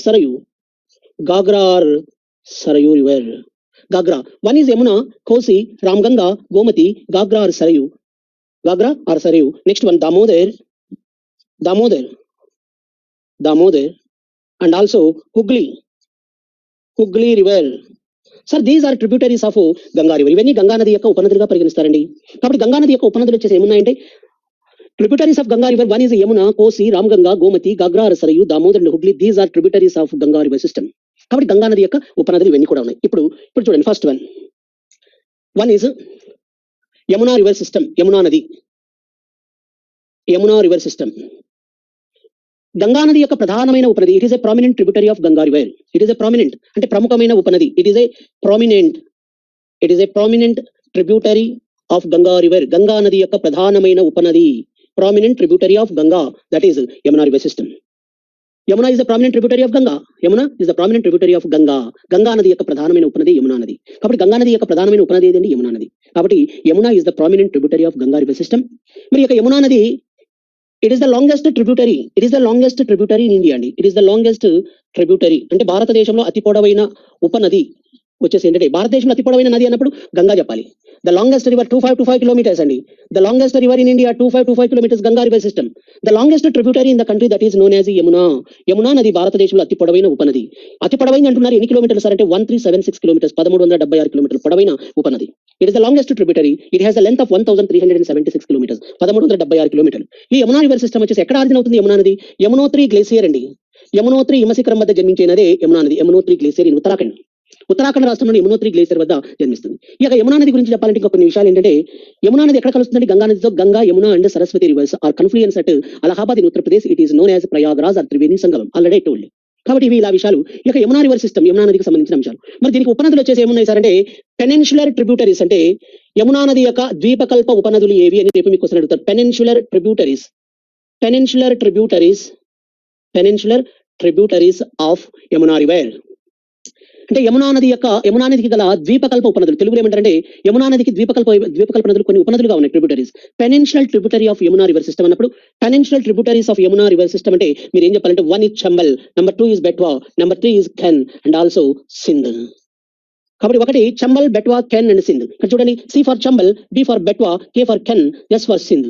these are peninsular tributaries of Yamuna river. కాబట్టి యమునా నది యొక్క ద్వీపకల్ప ఉపనదులు వచ్చేసి 1 is Chambal, Betwa, Ken and Sindh. These are peninsular tributaries of Yamuna river system. ఇవి యమునా నది యొక్క ద్వీపకల్ప ఉపనదులుగా పరిగణిస్తారు. ఓకేనండి. ఇక యమునా నది ఒడ్డున ఉన్న కొన్ని హిస్టారికల్ ప్లేసెస్ వచ్చేసి ఏంటంటే, ఒకటి చూడండి పానిపట్, హర్యానా రాష్ట్రంలోని పానిపట్ అండ్ ఆల్సో కురుక్షేత్ర. ఈ కురుక్షేత్రం కూడా ఎక్కడ ఉంటుందంటే, మహాభారత యుద్ధం జరిగింది ఇక్కడే అంటారండి మరి. కాబట్టి పానిపట్, కురుక్షేత్రం. Next one Karnal. ఇవన్నీ కూడా ఎక్కడ ఉన్నాయండి? హర్యానా రాష్ట్రంలో, ద స్టేట్ ఆఫ్ హర్యానా రాష్ట్రంలో యమునా నది ఒడ్డున ఉన్నాయండి. కాబట్టి హర్యానా రాష్ట్రంలో యమునా నది ఒడ్డున ఉన్న కొన్ని పట్టణాలు, some important cities or towns are located అని Yamuna river system, Yamuna bank అన్నప్పుడు they are 1 is Panipat, Kurukshetra and Karnal. కాబట్టి యమునా నది ఒడ్డున ఉన్న హర్యానా రాష్ట్రంలో 1 is Panipat, Kurukshetra and Karnal. Next one national capital territory of Delhi, NCT of Delhi. ఇక ఎన్సిటీ ఆఫ్ ఢిల్లీ కూడా అంటే national capital territory or political capital. ఈ పొలిటికల్ క్యాపిటల్ ఢిల్లీ నగరం కూడా ఎనది ఒడ్డున ఉంది, యమునా రివర్ ఒడ్డున ఉంది. ఉత్తరప్రదేశ్ రాష్ట్రంలో, యూపీలో, ఉత్తరప్రదేశ్ రాష్ట్రంలో ఉండే Mathura, birth place of lord Krishna, Mathura. Next one వచ్చేసి ఆగ్రా, హిస్టారికల్ ప్లేస్ ఆగ్రా. ఇవి రెండు ఎక్కడ ఉన్నాయంటే యమునా నది ఒడ్డునే ఉన్నాయండి. ఇవన్నీ కూడా యమునా నది ఒడ్డునే ఉన్నాయి.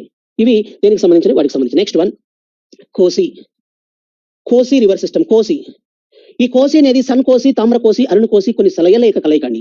సన్ కోసి, తామ్ర కోసి, అరుణ్ కోసి అని కొన్ని సలయల యొక్క కలయికే ఈ యొక్క కోసి నది. ఈ కోసి నది యొక్క సలయలైన సన్ కోసి, తామ్ర కోసి, అరుణ్ కోసి, సన్ కోసి, తామ్ర కోసి, అరుణ్ కోసి అనే సలయలు ఎక్కడ ఆరిజినేట్ అంటే టిబెట్ హిమాలయాస్ ఆర్ నేపాల్ హిమాలయాస్ లో ఆరిజినేట్. కొన్ని ఏమో అలా, కొన్ని ఇలా. కాబట్టి ఇవన్నీ కలిసిన తర్వాత ఏమైందంటే కోసి నదిగా మారిపోయింది. ఈ కోసి నది వల్ల ఏమవుతుందంటే, బీహార్ రాష్ట్రంలో భారీ వరదలు వస్తున్నాయండి. బీహార్ రాష్ట్రంలో the huge floods occurred by the కోసి రివర్ ఇన్ బీహార్ స్టేట్. అందువల్ల బీహార్ రాష్ట్రంలో కోసి నదిని ఏమంటారంటే సారో ఆఫ్ బీహార్ అని, బీహార్ దుఃఖదాయిని అంటారండి. సారో ఆఫ్ బీహార్ అని, బీహార్ దుఃఖదాయిని అని పిలుస్తారన్న విషయాన్ని మీరు గుర్తుంచుకోవాలి. సారో ఆఫ్ బీహార్ అంటారు. ఇవి ఇలా విషయాలు. నెక్స్ట్ వన్, ఇవే కాకుండా ఇప్పుడు ఫర్ ఎగ్జాంపుల్ గోమతి ఉంది, గోమతి రివర్. గోమతి వచ్చేసి it is also tributary of Ganga నది యొక్క ఉపనది ఇక గోమతి నది కూడా. ఇక గోమతి నది ఒడ్డున ఉన్న ప్రముఖ పట్టణం ఏదంటే Lucknow. It is the capital of Uttar Pradesh. Lucknow is the capital of Uttar Pradesh. Lucknow is located on Gomati river bank. Gomati నది ఒడ్డున ఉన్న ఈ యొక్క లక్నో పట్టణం. Lucknow is the capital of Uttar Pradesh. Okay, next one Sarayu or Ghaghra river. Sarayu or Ghaghra నది ఒడ్డున ఉన్న హిస్టారికల్ ప్లేస్ వచ్చేసి ఏంటంటే అయోధ్య అన్న విషయాన్ని మీరు గుర్తుపెట్టుకోవాలి. వెరీ వెరీ వెరీ ఇంపార్టెంట్, అండి. ఎందుకంటే ఈ మధ్య కాలంలో ఈ యొక్క అయోధ్యలో వచ్చేసి టెంపుల్ ను ఏర్పాటు చేయడానికి, ఈ యొక్క టెంపుల్ ను నిర్మించడానికి భూమి పూజ కూడా చేసేసారు ప్రైమ్ మినిస్టర్ నరేంద్ర మోడీ. కాబట్టి ఈ యొక్క అయోధ్య గురించి మీరు, అయోధ్య అనేది it is A historical place, it is A historical destination. ఎక్కడ ఉంది సార్ ఇది ఉత్తరప్రదేశ్ రాష్ట్రంలో సరయు ఆర్ గాగ్రా నది ఒడ్డున ఉందన్న విషయాన్ని మీరు గుర్తుపెట్టుకోవాలి. సరయు ఆర్ గాగ్రా నది ఒడ్డున ఉంది ఈ యొక్క అయోధ్య పట్టణం. It is historical town, it is located on Sarayu or Ghaghra river bank in the state of Uttar Pradesh. Okay, next one. ఓకేనండి, నెక్స్ట్ వన్ వచ్చేసి రామ్ గంగా కానీ ఇవన్నీ కూడా మరి చిన్న చిన్న రివర్స్ అండి. నెక్స్ట్ మనం ఇంకేం చెప్పాలంటే దామోదర్ నదికి సంబంధించిన విషయాలు చెప్పాలి. రివర్ దామోదర్. ఈ దామోదర్ రివర్ ఎక్కడ ఆరిజిన్ అవుతుందంటే the river Damodar rises from, జన్మించే ప్రదేశం చోటా నాగపూర్ ప్లాట్యూలో జన్మిస్తుందండి. చోటా నాగపూర్ ప్లాట్యూ. కాబట్టి ఇక చోటా నాగపూర్ పీఠభూమికి మీకు నేను చెప్పాను ఆల్రెడీ. చోటా నాగపూర్ పీఠభూమి వచ్చేసి ఇక మినరల్ వెల్త్ అంటే ఖనిజ సంపదకు బాగా ఫేమస్ చోటా నాగపూర్ ప్లాట్యూ. అందువల్ల దీన్ని mineral heart land of India అని, ఖనిజాల నెలవం కానీ, రూర్ ఆఫ్ ఇండియా అని ఇలా పేర్లతో పిలుస్తారు. ఖనిజ సంపద, అపారమైన ఖనిజ సంపద ఉందని చెప్పాము ఇక చోటా నాగపూర్ ప్లాట్యూ. ఇక చోటా నాగపూర్ ప్లాట్యూలో జన్మించినది దామోదర్ నది. ఇది గంగా నది యొక్క, it is a tributary of Ganga river system. Okay, Damodar నది వల్ల వెస్ట్ బెంగాల్, ఎక్కడండి వెస్ట్ బెంగాల్లో హ్యూజ్ ఫ్లడ్స్, సివియర్ ఫ్లడ్స్ అండి, చాలా వరదలు బాగా వస్తున్నాయి. వరదలు బాగా వస్తున్నాయి. అందువల్ల వెస్ట్ బెంగాల్లో ఇలా దామోదర్ నదిని ఏమంటారంటే సారో ఆఫ్ బెంగాల్ అంటారండి. సారో ఆఫ్ బెంగాల్ అని, బెంగాల్ దుఃఖదాయిని అంటారు. ఏమంటారండి? సారో ఆఫ్ బెంగాల్ అని, బెంగాల్ దుఃఖదాయిని అని పిలుస్తారన్న విషయాన్ని మీరు గుర్తుంచుకోవాలి. ఓకేనా, ఇది విషయం. Okay, next one Hooghly river. ఇప్పుడు చూడండి హుగ్లీ రివర్ సిస్టమ్, హుగ్లీ నది. ఇక హుగ్లీ నది కూడా tributary of Ganga. It is A tributary of Ganga river system. ఇది కూడా గంగా నది యొక్క ఉపనదిగా పరిగణిస్తారు హుగ్లీ. ఇక హుగ్లీ నది ఒడ్డున ఉన్న ఒక ప్రముఖ పట్టణం ఏదంటే కోల్కతా అన్న విషయాన్ని మనం గుర్తుపెట్టుకోవాలి. కోల్కతా పట్టణం. కాబట్టి కోల్కతా పట్టణం ఏ నది ఒడ్డున ఉందండి? హుగ్లీ నది ఒడ్డున ఉంది. అది అంతవరకు విషయం. Next one river Brahmaputra. ఇప్పుడు బ్రహ్మపుత్ర నదికి సంబంధించిన విషయాల గురించి మనం డిస్కషన్ చేద్దాం. Brahmaputra river system. బ్రహ్మపుత్ర నది గురించి మనం డిస్కషన్ చేస్తాం. బ్రహ్మపుత్ర అంటే ఏంటంటే ద సన్ ఆఫ్ బ్రహ్మ అని అర్థం. The son of Brahma, son of Brahma అంటారు. ద సన్ ఆఫ్ బ్రహ్మ అంటే బ్రహ్మ యొక్క కొడుకు అని ఇలా పేరు పిలుస్తారండి. ద సన్ ఆఫ్ బ్రహ్మ అంటారు. జనరల్ బేసికల్ గా బ్రహ్మపుత్ర రివర్ ఎక్కడ ఆరిజిన్ అయిందండి? బ్రహ్మపుత్ర రివర్ ఆరిజిన్ ప్లేస్ చూడండి. బ్రహ్మపుత్ర రివర్ ఇది ఎక్కడ ఆరిజిన్ అవుతుందంటే టిబెట్ లోని మానస సరోవరమునకు సమీపంలో అండి. టిబెట్ లోని మానస సరోవరమునకు సమీపంలో టిబెట్, ఇది టిబెట్ అండి. ఈ టిబెట్ లో ఇక్కడ పుట్టి తర్వాత ఎలా ఫ్లో అవుతుందండి? It is A east flowing river. ఇలా తూర్పుగా ప్రవహించి తర్వాత ఇలా ఎంటర్ అవుతుందండి. ఫైనల్ గా ఇలా బే ఆఫ్ బెంగాల్ బంగాళాఖాతంలో కలుస్తుంది. బే ఆఫ్ బెంగాల్లో కలిసిపోతుంది. కాబట్టి జన్మస్థలం ఇది. జన్మస్థలం ఎక్కడండి ఇది? ఇది వచ్చేసి టిబెట్ లో మానస సరోవరమునకు సమీపంలో, టిబెట్ లోని మానస సరోవరకు సమీపంలో చమయుంగ్ డంగ్ గ్లేసియర్ అండి. చమయుంగ్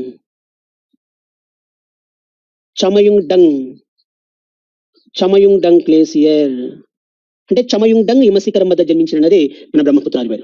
కాబట్టి బ్రహ్మపుత్ర అనేది ఎక్కడ ఆరిజిన్ అయిందండి? టిబెట్ లోని మానస సరోవరమునకు సమీపంలో చమయుంగ్ డంగ్ గ్లేసియర్ వద్ద ఆరిజిన్ అయింది. It rises from Chemayungdung glacier in Manasa Sarovar in Tibet autonomous region. కాబట్టి టిబెట్ అటానమస్ రీజియన్ లో చమయుంగ్ డంగ్ హిమశిఖరం వద్ద జన్మించినదే బ్రహ్మపుత్ర నది. ఇలా జన్మించిన తర్వాత ఇది ఎలా ఫ్లో అవుతుందండి? ఇట్ ఫ్లోస్ టువర్డ్స్ ఈస్ట్, తూర్పు వైపుకు ప్రవహిస్తుందండి. ముఖ్యంగా ఒకటి Tibet, number 2 is India and third one is Bangladesh లో గుండా ఫ్లో అవుతుంది. Tibet, India and Bangladesh. ఈ టిబెట్, ఇండియా అండ్ బంగ్లాదేశ్ కూడా ఎన్ని కిలోమీటర్లు అండి? 2880 కిలోమీటర్స్, 2880 కిలోమీటర్లు ప్రవహిస్తుందండి. 2880 కిలోమీటర్స్ ఫ్లో అవుతుంది. It has the length of 2880 kilometres. 2880 కిలోమీటర్ల పొడవున ప్రవహించే ప్రధానమైనదే ఇక బ్రహ్మపుత్ర నది. మరి ఇక్కడ టిబెట్ ఉంది కదా, ఈ టిబెట్ లో బ్రహ్మపుత్ర నది ఏమంటారంటే సాంగ్పో అంటారండి. సాంగ్పో అంటే స్వచ్ఛమైన నది అని అర్థం. సాంగ్పో అంటారు, స్వచ్ఛమైన నది అంటారు. ఇంకొకటి ఏమంటారు, ఇంకొక పేరుతో ఏమంటారంటే టిబెట్ లో యార్లాంగ్ నది అని కూడా అంటారండి. యార్లాంగ్ రివర్. సాంగ్పో అండి యార్లాంగ్ రివర్ అని పిలుస్తారు. కాబట్టి టిబెట్ లో బ్రహ్మపుత్ర నదిని ఏమంటారంటే బ్రహ్మపుత్ర అని అన్నారు అక్కడ. సరే, in Tibet autonomous region this river is called as one is Tsangpo, స్వచ్ఛమైనది. Number 2 is Yarlung river. Next one in India. ఇండియాలో ఏ రాష్ట్రాల గుండా ఫ్లో అవుతుందండి? ఇండియాలో వచ్చేసి 1 is Arunachal Pradesh, number 2 is Assam రాష్ట్రాల గుండా ఫ్లో అవుతుంది. అరుణాచల్ ప్రదేశ్ రాష్ట్రంలో దీన్ని ఏమంటారంటే సికియాంగ్ రివర్ అంటారండి. ఏమంటారు? సికియాంగ్ రివర్. నెంబర్ 2 ఇంకొక పేరుతో ఏమంటారంటే దహంగ్ రివర్ అని కూడా పిలుస్తారు. దహంగ్, సికియాంగ్ అండ్ ఆల్సో దహంగ్ రివర్ అంటారు. సికియాంగ్ అండ్ దహంగ్ రివర్ అని అరుణాచల్ ప్రదేశ్ రాష్ట్రంలో సికియాంగ్ రివర్ అని దహంగ్ రివర్ అంటారు. మరి అస్సాం రాష్ట్రంలో ఏమంటారంటారు? అస్సాం రాష్ట్రంలో సారో ఆఫ్ అసోం అంటే అస్సాం దుఃఖదాయిని అంటారు. One is sorrow of Assam. Number 2 is red river, ఎరుపు నది అని కూడా అంటారు. రెడ్ రివర్, ఎరుపు నది అని కూడా అంటారు. రెడ్ రివర్, ఎరుపు నది అని కూడా అంటారు. సారో ఆఫ్ అసోం, అస్సాం దుఃఖదాయిని. రెడ్ రివర్ అని కూడా అంటారు. ఎక్కడండి ఇది? అస్సాం రాష్ట్రంలో. మరి బంగ్లాదేశ్ లో ఏమంటారు సార్ అంటారు? బంగ్లాదేశ్ లో జమునా, సినిమా యాక్టర్ జమునా అనుకుంటారు, జమునా అని పిలుస్తారు. మరి గంగా నదిని బంగ్లాదేశ్ లో ఏమంటారండి? పద్మ అంటారు. కాబట్టి బి బ్రహ్మపుత్ర నదిని బంగ్లాదేశ్ లో జమునా అంటే. నెక్స్ట్ వన్ గంగా నదిని, జీ ఫర్ గంగా నదిని బంగ్లాదేశ్ లో ఏమంటారండి? పద్మ అంటారు. ఇవి రెండు కలుస్తాయి. ఏవేవి? జమునా అండ్ పద్మ కలుస్తాయి. కలిసిన తర్వాత ఏమని పిలువబడతారంటే మేఘనా అని పిలువబడుతుంది. మేఘనా నదిగా పిలువబడుతుంది. మేఘనా రివర్ గా పిలువబడుతుంది. ఇవి దేనికి సంబంధించినవి? ఈ నదికి సంబంధించిన అంశాలు. ఓకేనండి, అంతవరకు అలా ఉంది, బాగానే ఉంది. ఇప్పుడు ఇక్కడ చూసారా, రివర్ ఇలా టువర్డ్స్ ఈస్ట్ అంటే తూర్పు వైపుకు ఇలా ప్రవహించి ఇండియాలోకి ఎంటర్ అయ్యి నది ఇక్కడికి వచ్చిన తర్వాత ఇలా రెండు పాయలు అంటే the river split into 2 parts, రెండు భాగాలుగా విడిపోయింది చూడండి. ఈ విడిపోయిన భాగాలు ఇది వచ్చేసి ఏంటంటే రివర్ ఐలాండ్ అండి. నదీ ద్వీపంగా ఏర్పడింది. రివర్ ఐలాండ్ అంటారు. River island. ఈ రివర్ ఐలాండ్ ఏమంటారంటే మజూలీ అంటారండి. మజూలీ రివర్ ఐలాండ్ అని పిలుస్తారు. ఈ మజూలీ రివర్ ఐలాండ్ యొక్క సంబంధించిన విషయాలు ఏంటంటే విస్తీర్ణ పరంగా భారతదేశంలో అతిపెద్ద నదీ ద్వీపం మీద, భారతదేశం కాదని వరల్డ్ లోనే పెద్దది. It is the largest river island in the world. Majuli is the largest river island in the world.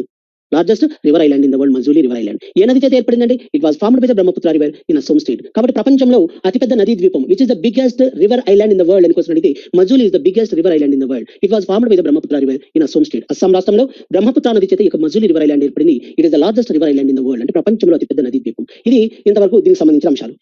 మరి యొక్క బ్రహ్మపుత్ర నదికి సంబంధించిన ఇంకొక విషయాలు చూడండి. దీనికి ఉపనదులు వచ్చేసి ఏమున్నాయి సార్? ట్రిబ్యూటరీస్ అంటారు.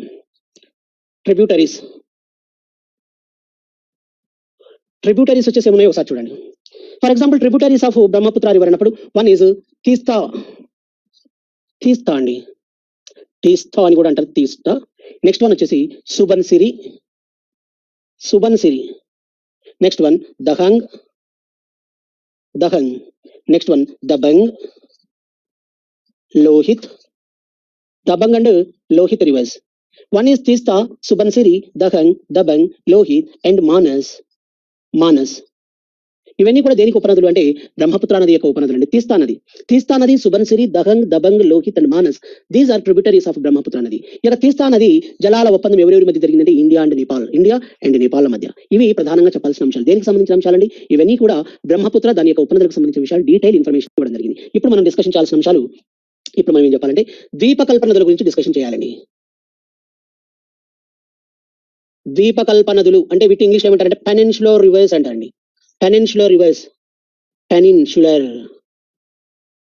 Peninsular rivers are non perennial rivers అని కూడా అంటారు. Non perennial, peninsular rivers are non perennial rivers, non perennial rivers అంటే జీవనదులు కానివి మరియు ద్వీపకల్ప నదులు అని వేటిని పిలుస్తారో ఇప్పుడు మనం ఒకసారి డిస్కషన్ చేద్దాం. ఇక నాన్ పెరీనియల్ రివర్స్ కు సంబంధించిన విషయాలు చూడండి. One is non perennial rivers or peninsular rivers, జీవనదులు ఆర్ కానివి ఏంటివి అంటే, ఒకటి మనం నర్మదా గురించి డిస్కషన్ చేద్దామండి. Narmada river, one is Narmada, Narmada నది ఎక్కడ ఆర్జిన్ అవుతుందండి? ఇప్పుడు చూడండి, ఒక చిన్న మ్యాప్ లాగా వేసుకున్నాం మనం ఇలా. ఇది నర్మదా నదికి సంబంధించి మనం ఇలా వేసుకోవాలి. ఇక్కడ నర్మదా నదికి వచ్చేసి జనరల్ గా ఎక్కడ ఆర్జిన్ అవుతుంది అనేది ఫస్ట్ మనం తెలియాలండి. ఆర్జిన్ అయ్యే ప్లేస్ వచ్చేసి ఎక్కడ అంటే, ఆరిజిన్ అయ్యే ప్లేస్ ఇది వచ్చేసి అమర్కంటక్ ప్లాట్యూ అండి. వింధ్య పర్వతాలలోని అమర్కంటక్ ప్లాట్యూ వద్ద ఆరిజిన్ అవుతుందండి. అమర్కంటక్ ప్లాట్యూ, అమర్కంటక్ పీఠభూమి వద్ద ఆరిజిన్ అయ్యేవే ఈ యొక్క నర్మదా నది. కాబట్టి నర్మదా నది యొక్క జన్మస్థలం ఎక్కడండి? వింధ్య పర్వతాల్లోని అమర్కంటక్ ప్లాట్యూ వద్ద ఆరిజిన్ అవుతుంది. కాబట్టి ఇది ఫ్లో ఏది ఎలా అండి? ఇలా వెస్ట్ ఫ్లోయింగ్ రివర్ అండి, ఇది పశ్చిమంగా ప్రవహించినది. ఫైనల్ గా ఏమవుతుందంటే ఇలా అరేబియన్ సీలో కలుస్తుంది. మీకు రేపు క్వశ్చన్ అడుగుతారండి, పశ్చిమంగా ప్రవహించే అరేబియా సముద్రంలో కలిసే నదులు ఏవి అని క్వశ్చన్ అడుగుతాడు. కాబట్టి నర్మదా నది అనేది జన్మస్థలం వచ్చేసి ఎక్కడ అండి? ఉత్తరప్రదేశ్, మధ్యప్రదేశ్ రాష్ట్రంలోని వింధ్య పర్వతాలలో అమర్కంటక్ పీఠభూమి వద్ద జన్మించిన తర్వాత ఇలా పశ్చిమంగా ప్రవహించి అరేబియా సముద్రంలో కలుస్తుంది. కాబట్టి వెస్ట్ ఫ్లోయింగ్ రివర్ అంటే పడమరగా ప్రవహించే నది, వెస్ట్ ఫ్లోయింగ్ రివర్ అండి ఇది. నెంబర్ 2 వెస్ట్ ఫ్లోయింగ్ రివర్ ఇది. మరి ముఖ్యంగా ఏ ఏ రాష్ట్రాల గుండా ఫ్లో అవుతుందండి? మధ్యప్రదేశ్, మహారాష్ట్ర అండ్ గుజరాత్ రాష్ట్రాల గుండా ఫ్లో అవుతుంది. మధ్యప్రదేశ్, గుజరాత్, మహారాష్ట్రాల గుండా ఫ్లో అవుతుంది.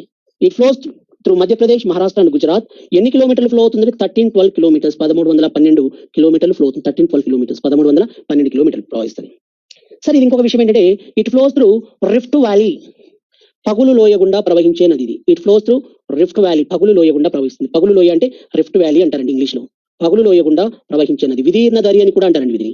రిఫ్ట్ వ్యాలీ అంటే ఏంటి సార్ అంటే, ఇప్పుడు చూడండి, ఇది సమతలంగా ఉన్న ప్రదేశం. ఇక సమతలంగా ఉన్న ప్రదేశం వచ్చేసి ఊర్ధ్వ బలాల వల్ల అంటే టెక్టానిక్ ఫోర్సెస్ వల్ల ఈ మధ్య భాగం వచ్చేసి ఏమవుతుందంటే ఇలా అవుతుంది. ఇలా అయినప్పుడు ఇవి రెండేమో ఎత్తు భాగాలు ఎలివేషన్ గా, ఇది ఎలా ఏర్పడుతుంది సార్ అంటే వి షేప్డ్ వ్యాలీగా, అంటే వి ఆకారపు లోయగా ఏర్పడుతుంది. ఈ యొక్క వి ఆకారపు లోయని రిఫ్ట్ వ్యాలీ అని పగులు లోయ అంటారండి. రిఫ్ట్ వ్యాలీ అని పగులు లోయ అంటారు. ఈ యొక్క రిఫ్ట్ వ్యాలీ గుండా ప్రవహించే నది వచ్చేసి ఏంటి సార్? నర్మదా రివర్.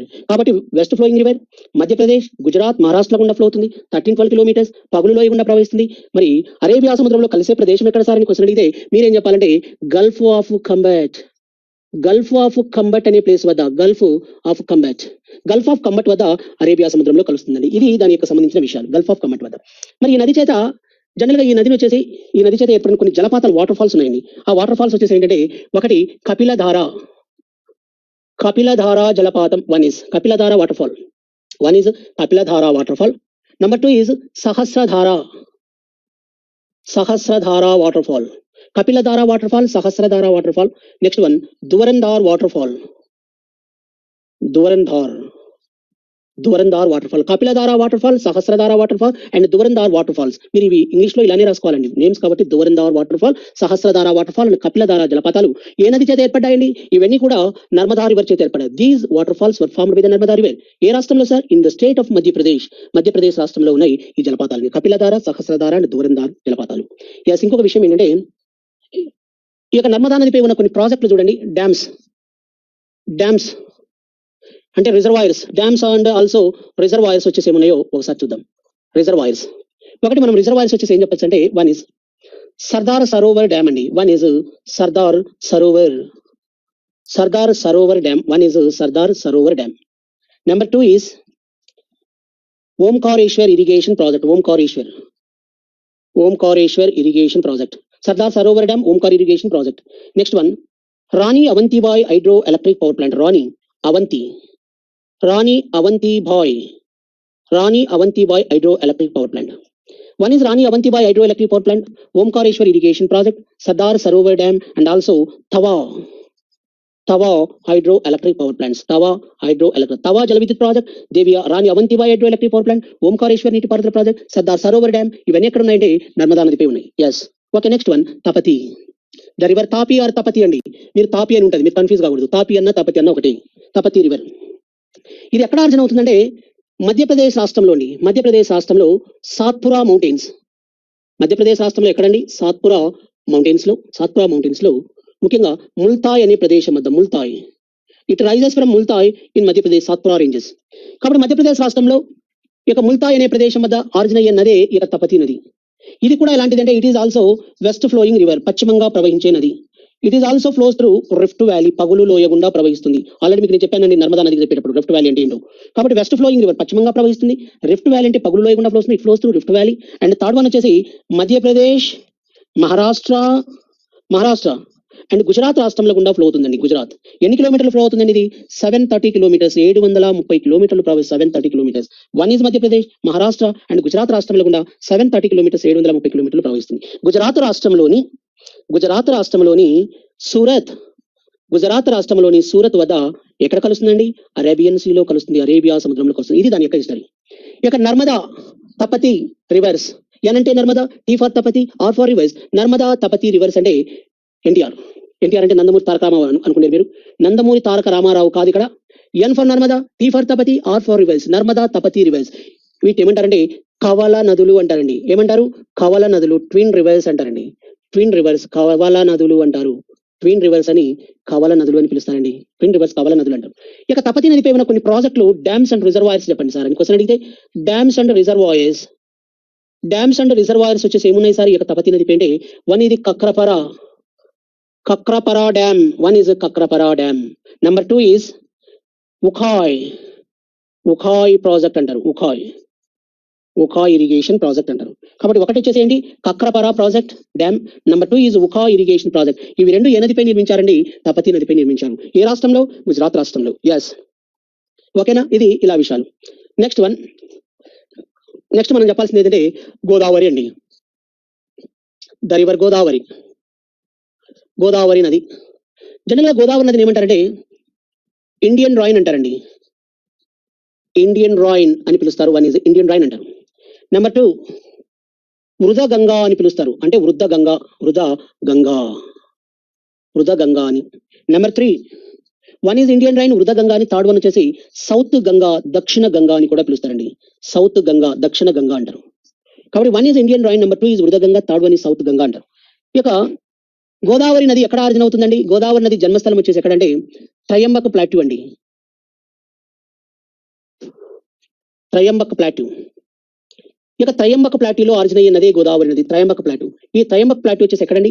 మహారాష్ట్రలో నాసిక్కి 30 కిలోమీటర్స్ అవే ఫ్రమ్ నాసిక్. మహారాష్ట్రలో నాసిక్కి 30 కిలోమీటర్ల దూరంలో ఇక త్రయంబక ప్లాట్యూలో జన్మించే నదే ఇక గోదావరి నది. త్రయంబక ప్లాట్యూలో జన్మిస్తుంది. ముఖ్యంగా ఏ రాష్ట్రాల గుండా ఫ్లో అవుతుందంటే, one is Maharashtra. Number 2 is Telangana, the state of Telangana రాష్ట్రం. నెక్స్ట్ వన్ ఛత్తీస్గఢ్ బోర్డర్ గుండా ఫ్లో అవుతుంది. అదేవిధంగా ఆంధ్రప్రదేశ్ రాష్ట్రంలో గుండా కూడా ఫ్లో అవుతుంది. ఆంధ్రప్రదేశ్, ఏపీల గుండా కూడా ఫ్లో అవుతుంది. ఇక్కడ దీని యొక్క టోటల్ ఎంత అంటే 1465 కిలోమీటర్స్ అండి. 1465 కిలోమీటర్ల పొడవున ప్రవహించే ప్రధానమైనది. 1465 కిలోమీటర్స్ ఫ్లో అవుతుంది. మరి ముఖ్యంగా మహారాష్ట్ర, తెలంగాణ, ఛత్తీస్గఢ్ బోర్డర్ ఆంధ్రప్రదేశ్ రాష్ట్రంలో గుండా ప్రవహించిన తర్వాత, ఇప్పుడు ఫర్ ఎగ్జాంపుల్ చూడండి, నది ఎలా ఫ్లో అవుతుంది సార్ అంటే, ఇక్కడ ఆర్జిన్ అవుతుందండి రివర్ గోదావరి. ఇక్కడ ఆర్జిన్ అయిన తర్వాత ఇలా సౌత్ ఈస్ట్ అంటే ఆగ్నేయ భాగానికి ఫ్లో అవుతూ ఇక్కడ పోయిన తర్వాత నది ఏమైందంటే ఇలా పాయలుగా విడిపోయింది. భాగాలుగా విడిపోయింది. అంటే ఇప్పుడు చూడండి, రివర్ ఇలా ఆగ్నేయ భాగానికి ఫ్లో అవుతుంది. అంటే మహారాష్ట్ర, తెలంగాణ, నెక్స్ట్ ఛత్తీస్గఢ్ బోర్డర్, ఆంధ్రప్రదేశ్ రాష్ట్రంలో గుండా ఫ్లో అయిన తర్వాత ఇక్కడికి వచ్చిన తర్వాత ఉభయ గోదావరి జిల్లాలు అంటే ఈస్ట్ అండ్ వెస్ట్ గోదావరి జిల్లాలు కూడా ప్రవహించిన తర్వాత ఈస్ట్ గోదావరి జిల్లాలోని ద్రాక్షారామం అనే ప్రదేశం వద్ద నది ఏమవుతుందంటే ఇది 7 పాయలుగా విడిపోతుంది. ఎన్ని పాయలుగా అండి? 7 పాయలుగా విడిపోతుంది. కాబట్టి ఈ ప్లేస్ విడిపోయే ప్రదేశం ఎక్కడండి? దీన్ని ద్రాక్షారామం అంటారు. ద్రాక్షారామం. ఈ ద్రాక్షారామం వద్ద నది ఎన్ని పాయలుగా విడిపోయిందండి? ద్రాక్షారామం వద్ద 7 పాయలుగా విడిపోయింది. 1, 2, 3, 4, 5, 6, 7. అందువల్ల ఈ ప్రదేశాన్ని ఏమంటారంటే సప్త గోదావరి అంటారండి. జనరల్ గోదావరి. కాబట్టి 1 ద్రాక్షారామం దగ్గర 7 పాయలుగా 1 గౌతమి గోదావరి, వశిష్ఠ గోదావరి, వైనతేయ గోదావరి, తుల్య, భరద్వాజ, ఆత్రేయ, కౌశిక. ఇలా 7 పాయలుగా విడిపోయింది చూడండి. కాబట్టి ఎన్ని పాయలుగా విడిపోయిందండి? 7 పాయలుగా విడిపోయింది. ఒకటి గౌతమి, వశిష్ఠ, వైనతేయ, తుల్య, భరద్వాజ, ఆత్రేయ, కౌశిక. ఇలా ఎన్ని పాయలుగా విడిపోయిందండి? ఇలా 7 పాయలుగా. అందువల్ల దీన్ని ఏమంటారంటే సప్త గోదావరి అని కూడా అంటారు. ఈ గౌతమి గోదావరి ఉంది కదా, ఈ గౌతమి గోదావరి అనేది ఎక్కడ బంగాళాఖాతంలో కలుస్తుందంటే యానం వద్ద. గౌతమి గోదావరి యానం వద్ద బంగాళాఖాతంలో కలుస్తుంది అండి. గౌతమి గోదావరి యానం వద్ద కలుస్తుంది. ఇక్కడ రెండవది వశిష్ఠ గోదావరి వచ్చేసి అంతర్వేది వద్ద బంగాళాఖాతంలో కలుస్తుంది.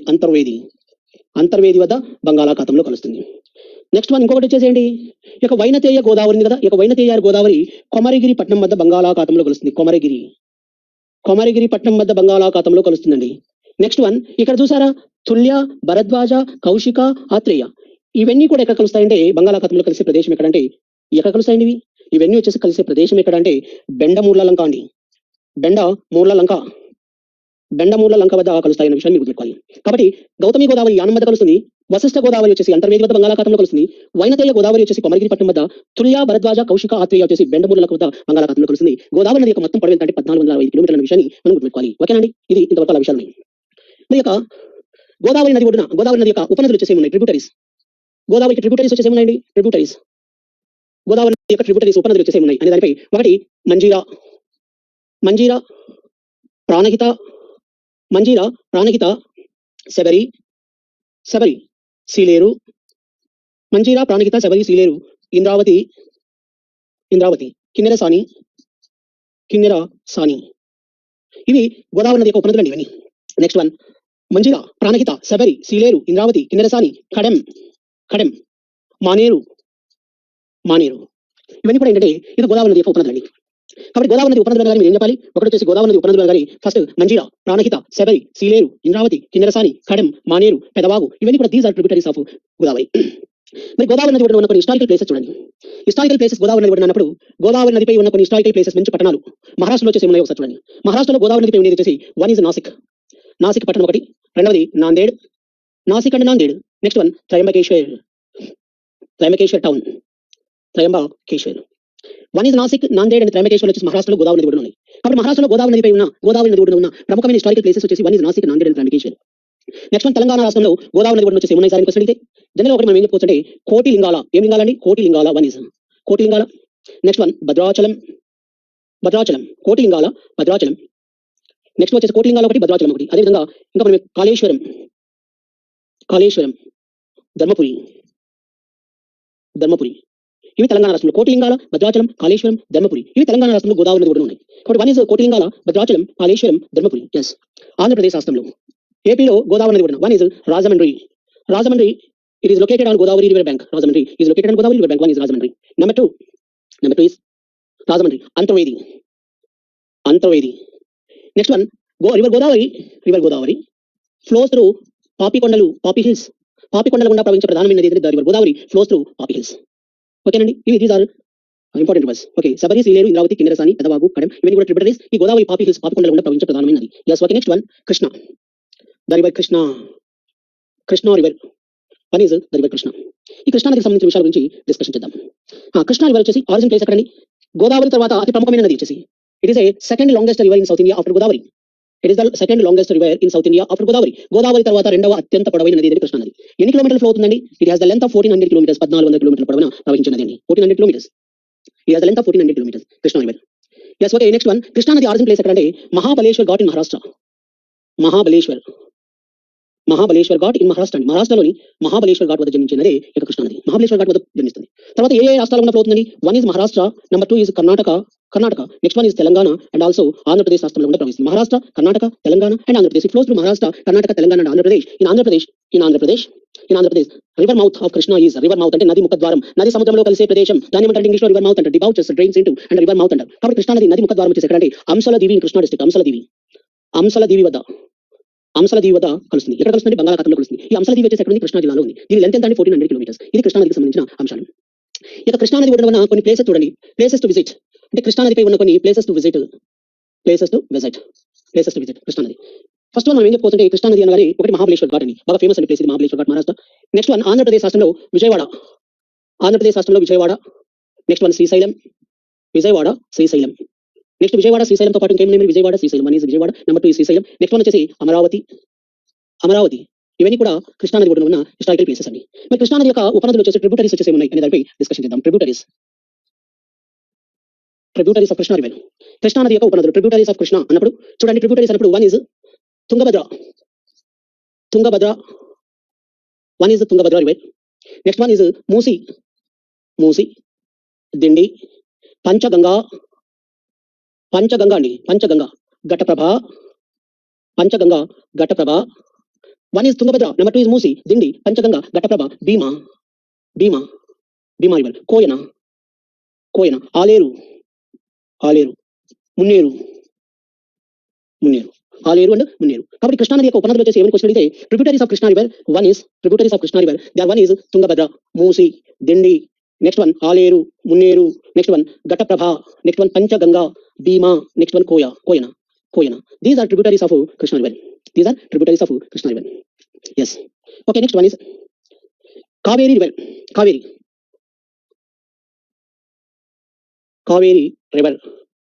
Kaveri river సంబంధించిన విషయాలు చూడండి. ఫర్ ఎగ్జాంపుల్ కావేరీ రివర్ ఎక్కడ ఆరిజిన్ అవుతుంది? The main source of Kaveri river is ఇది ఎక్కడంటే కర్ణాటక రాష్ట్రంలోని కూర్గ్ జిల్లాలో, కర్ణాటక రాష్ట్రంలో కూర్గారు కొడగు జిల్లాలోని కూర్గారు Kodagu district in the state of Karnataka. Kaveri river ఎక్కడంటే తలై కావేరి అనే ప్రదేశం వద్ద ఆరిజిన్ అయినది కావేరీ నది. ఇది సముద్ర మట్టానికి మీన్ సీ లెవెల్ 1600 meters, సముద్ర మట్టానికి 1600 మీటర్ల ఎత్తులో జన్మిస్తుంది.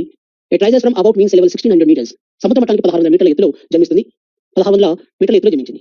Mean sea level 1600 meters, mean sea level అనే విషయాన్ని మనం గుర్తుంచుకోవాలి. ఎక్కడ ఆరిజిన్ అయిందండి? కూర్గ్ జిల్లాలో, Coorg district in Karnataka. Correct location is Talai Kaveri వద్ద ఆరిజిన్ అయిందండి. తలై కావేరి అనే ప్లేస్ వద్ద ఆరిజిన్ అయింది. ఇది దానికి సంబంధించిన అంశాలు. ముఖ్యంగా ఏ రాష్ట్రాల ఫ్లో అవుతుంది? ఈ కావేరీ రివర్ వచ్చేసి one is Karnataka, number two is Tamil Nadu రాష్ట్రాల ఫ్లో అవుతుంది. Karnataka and Tamil Nadu states. ఈ కర్ణాటక అండ్ తమిళనాడు రాష్ట్రాల ఫ్లో అవుతుంది చెప్పుకుంటున్నాం కదా. ఎన్ని కిలోమీటర్లు అండి? 800 kilometers, 800 kilometers ఫ్లో అవుతుంది. 800 kilometers. ఎన్ని కిలోమీటర్లు? 800 kilometers ఫ్లో అవుతుంది అనే విషయాన్ని గుర్తుంచుకోవాలి. 800 kilometers ఫ్లో అవుతుంది నది. తర్వాత అల్టిమేట్ గా వచ్చేసి తమిళనాడు రాష్ట్రంలో ఇప్పుడు చూడండి, ఈ నది ఎలా ఫ్లో అవుతుందో చాలా గమ్మత్తుంటుంది ఈ నది.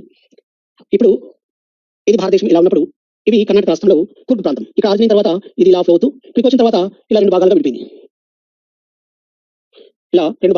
ఈ విడిపోయే ప్రదేశం వచ్చేసి ఒకటేమో కర్ణాటక అన్నం, రెండవది తమిళనాడు అన్నం. ఈ తమిళనాడు రాష్ట్రంలో ఈ ప్రదేశం ఎక్కడంటే శ్రీరంగం అండి. శ్రీరంగం అనే ప్రదేశం వద్ద ఏమైందంటే నది రెండు పాయలుగా విడిపోయింది. చూడండి, ఇదొకటి. శ్రీరంగం అనే ప్రదేశం వద్ద రెండు పాయలుగా విడిపోయింది. ఇదొక పాయ. ఇది north stream, it is southern stream. కాబట్టి నార్త్ స్ట్రీమ్ ఏమంటారంటే, north stream is known as Coleroon. ఏంటండి? Coleroon. Southern stream is known as SS అంటే సదర్న్ స్ట్రీమ్, దక్షిణ పాయ. దీన్ని ఏమంటారంటే కావేరీ అంటారండి.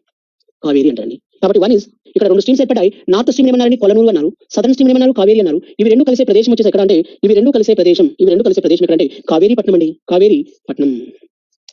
కావేరీపట్నం వద్ద కలుస్తాయి. ఇవి రెండు కూడా. కాబట్టి ఇది దీని యొక్క హిస్టారికల్ బ్యాక్గ్రౌండ్ అండి. మరి దీనికి కావేరీ నది వచ్చేసి ఏమంటారంటే, ఒక మాట అంటారండి, దీన్ని కూడా దక్షిణ గంగా అని పిలుస్తారు. ఏమంటారండి? దీన్ని దక్షిణ గంగా అని పిలుస్తారు. ఏమంటారు?